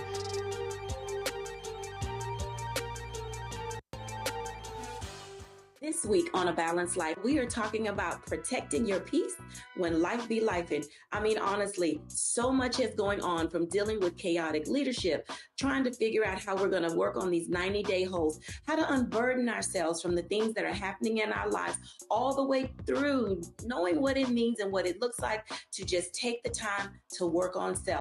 How much time are you spending on wasteful movements? Like what energy audit do you need to do on your personal time, your personal life? Because maybe some people don't need to have that front seat perspective on your life. Maybe some people need to be in a different position where they don't cloud your view. That's next on A Balanced Life with Dr. Jackie here at Black Star Network.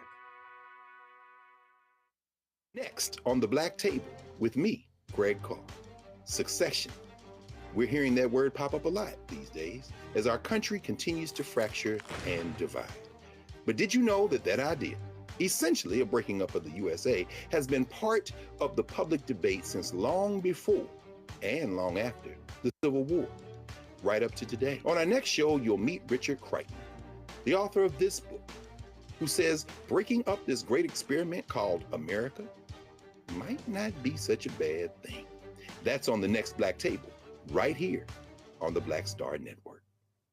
What's up, y'all? Look, Fanbase is more than a platform. It's a movement to empower creators, offering a unique opportunity for everyday people to invest in Black-owned tech, infrastructure, and help shape the future of social media. Investing in technology is essential for creating long-term wealth and influence in the digital age.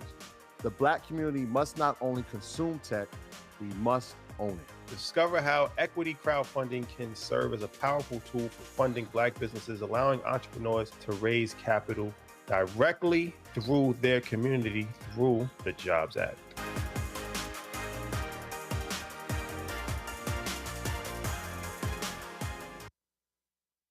Hatred on the streets, a horrific scene, a white nationalist rally that descended into deadly violence. White people are losing their damn minds.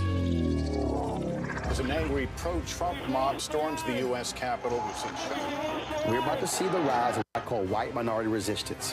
We have seen white folks in this country who simply cannot tolerate Black folks voting. I think what we're seeing is the inevitable result of violent denial. This is part of American history. Every time that people of color have made progress, whether real or symbolic, there has been what Carol Anderson at Emory University calls white rage as a backlash. This is the rise of the Proud Boys and the Boogaloo Boys. America, there's going to be more of this. Here's all the Proud Boys, guys. This country is getting increasingly racist in its behaviors and its attitudes because of the fear of white people. The fear that they're taking our jobs, they're taking our resources, they're taking our women. This is white fear.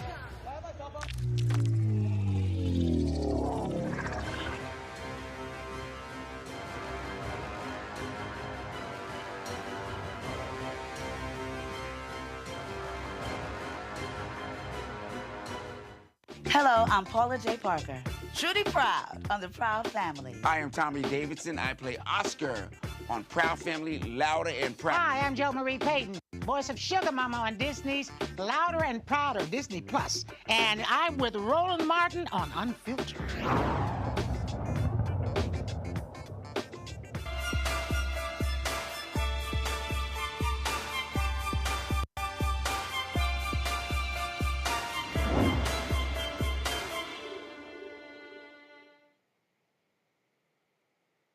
In tonight's Fit Live Win regular segment, we have the issue of Black women's health.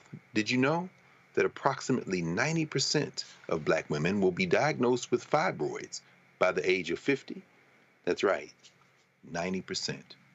Research has linked fibroids and certain cancers to the products that Black women often use, particularly in their hair. Holistic health advocates suggest that detoxing can help eliminate toxins from our bodies that may contribute to these illnesses. Joining us now on Roland Martin Unfiltered are Coach Jesse Thompson, the founder of the DetoxNow.com, and entrepreneur, radio host, and wellness advocate Angela Yee. They are here to discuss the benefits of an effective detox. Coach Thompson, maybe we can start with you, sis. Walk us through the threat that we currently see Black women in particular facing as it relates to these fibroids and these chemicals, and how your work is working to combat that. Well, thank you so much, Dr. Carr. You know, I can't thank you enough for the work that you do in advocating for us. And when we talk about Black women's health being in a state of emergency, it's literally that. We're battling an epidemic of preventable health conditions, fibroids, as you mentioned, high blood pressure, infertility, cancers, and more. And we're doing it with little support. We're doing it with misdiagnoses and delayed care. And that's exactly why I created the Detox Now. And as someone, I actually lived through these things. I spent the past decade just working to solve it. And, you know, when it comes to Black women's health being in a state of emergency, we're really talking about a tree that is rotten at the root, Dr. Carr.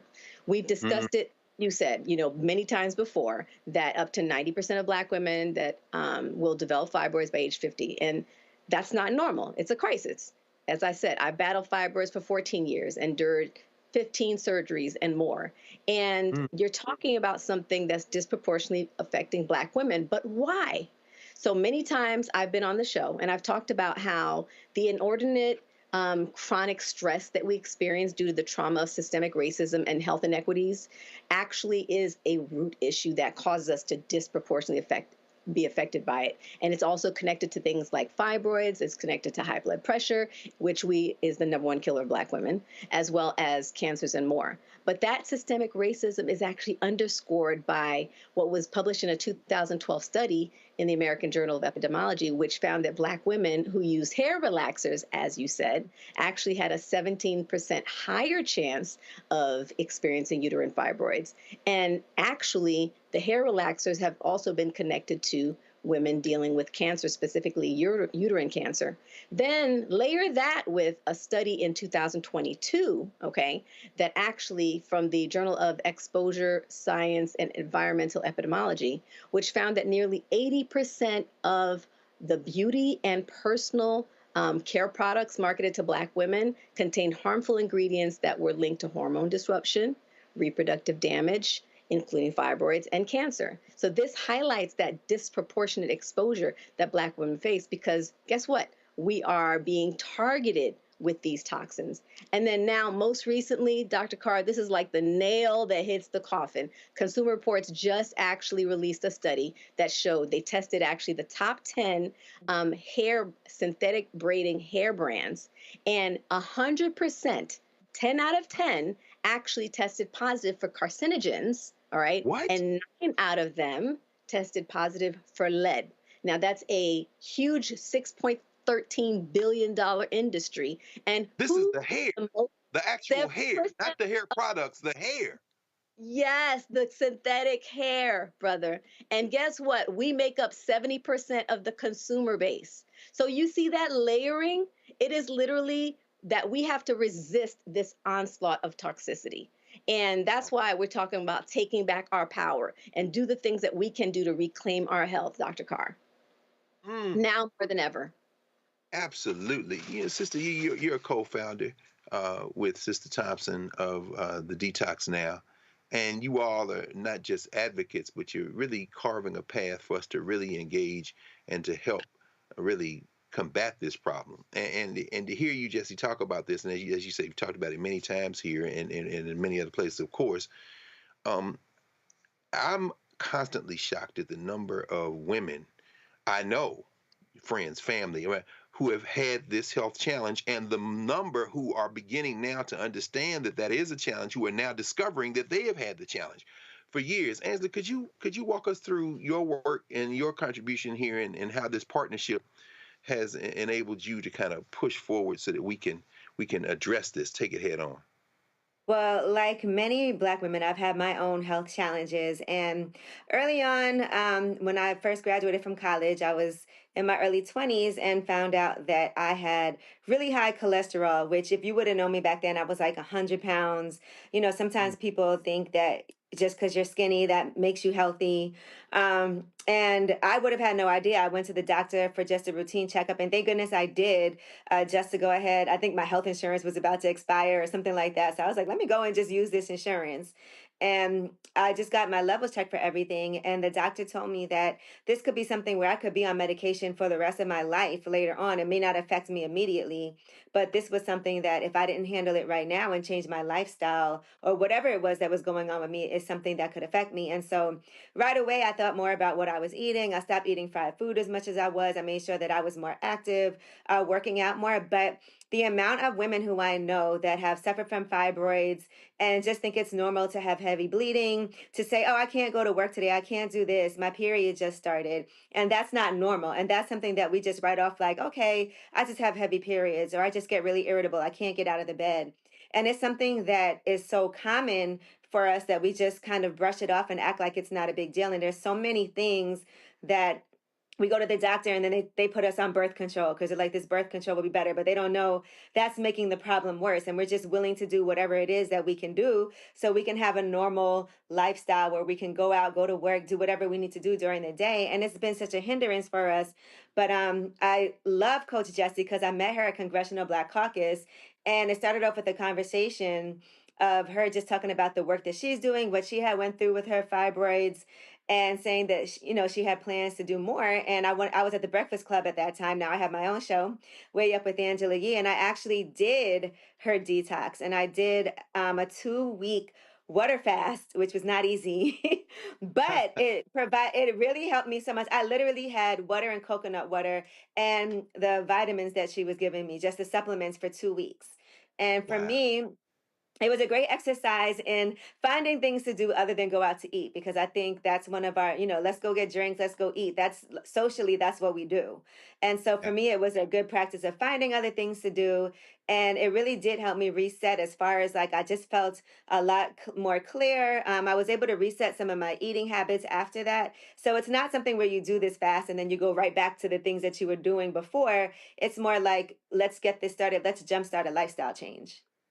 Absolutely. We have a short segment, but I want to, for today, I mean, obviously we're going to have this conversation going on in an ongoing fashion, but I do want to draw people's attention, and thank you, Angela, for kind of landing where you did, because it allows us, Coach Jessie, to draw people to the website, the Detox Now. Angela, you mentioned, of course, going through the program and looking at all the various products there and what they can do for us. Could you give us a sense, Coach Jessie, of the Detox Now program and the range of interventions that can certainly help us, whether it be the books or the medicines, please? Well, first of all, Angela said it well. It's about resetting your body, right? And Detox Now, it is our name, but it's also a call to action, inviting people to first detox, because any journey of healing starts with resetting your body through targeted fasting, right? And then to go through a phase of balancing, right? So we have everything that supports a woman from PMS to menopause, through fibroids, through endo, through fertility issues. We have support system for that. We have a balancer kit and supplement for people who are either they had fibroid surgery or they're trying to prevent fibroids, or they are dealing with heavy cycles and they don't want to get them. But then also for people who are just literally trying to target, like have a healthy lifestyle and want to change their lifestyle so that they can prevent these issues, or they're having health issues. So right now we're actually inviting everybody in the solidarity to join us for what we're calling the Detox Now Challenge, a 7-day reset. Okay. And they can just go to thedetoxnow.com. That's thedetoxnow.com and join us. We'll be doing it from March 31st to April 6th because it's all about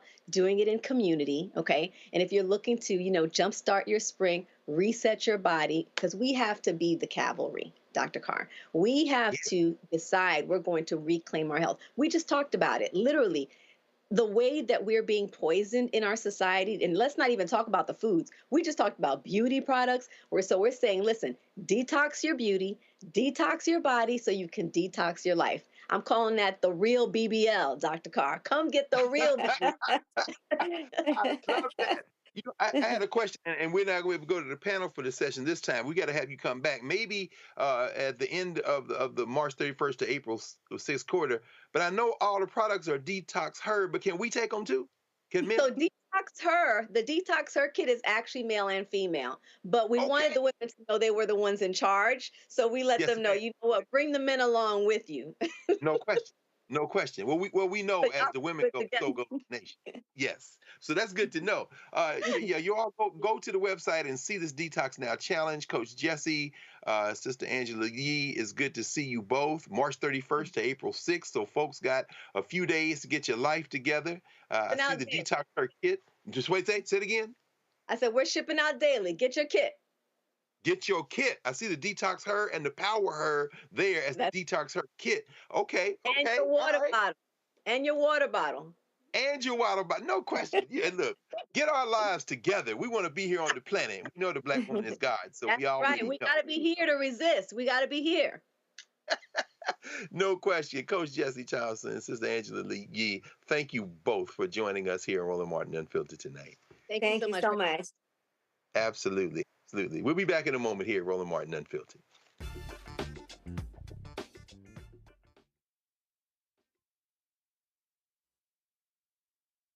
Change. Let's talk. Vote blue no matter who. We need political imagination more than ever, and unfortunately, some people on the Democratic side really are discouraging that. We're going to dig into all of it. The Democratic Party needs to remember who they are and who they are responsible to. This is On the Other Side of Change, only on the Black Star Network. Hey, what's up, y'all? I'm Devon Frank. I'm Dr. Robin B., pharmacist and fitness coach, and you're watching Roland Martin Unfiltered.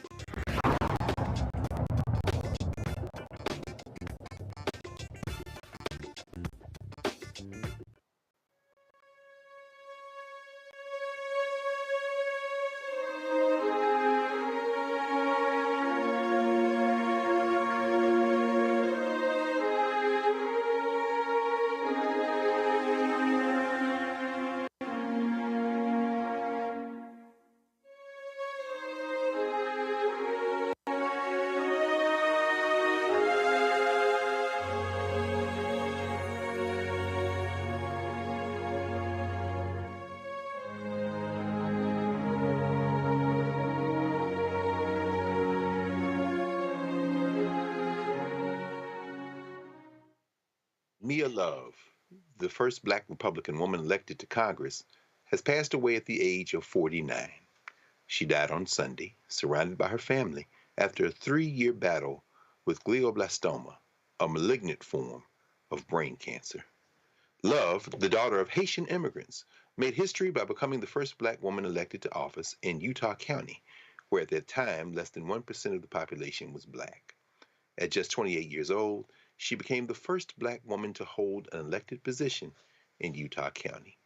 In addition to her congressional role, Love served as a city council member and mayor of Sarasota Springs, Utah.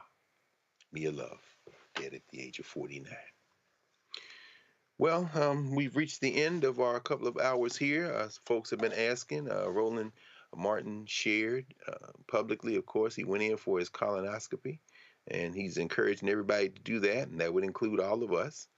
And so just taking this moment to thank that brother for leading by example. So Omakongo, Renita, Mondale, good to see you all as usual. Thanks for letting me hang with y'all on this Monday night power panel. And we'll see everybody.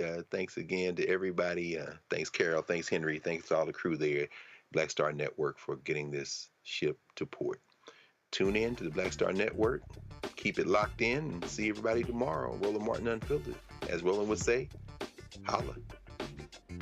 Black Star Network is here. Oh, no punch! I'm real revolutionary right now.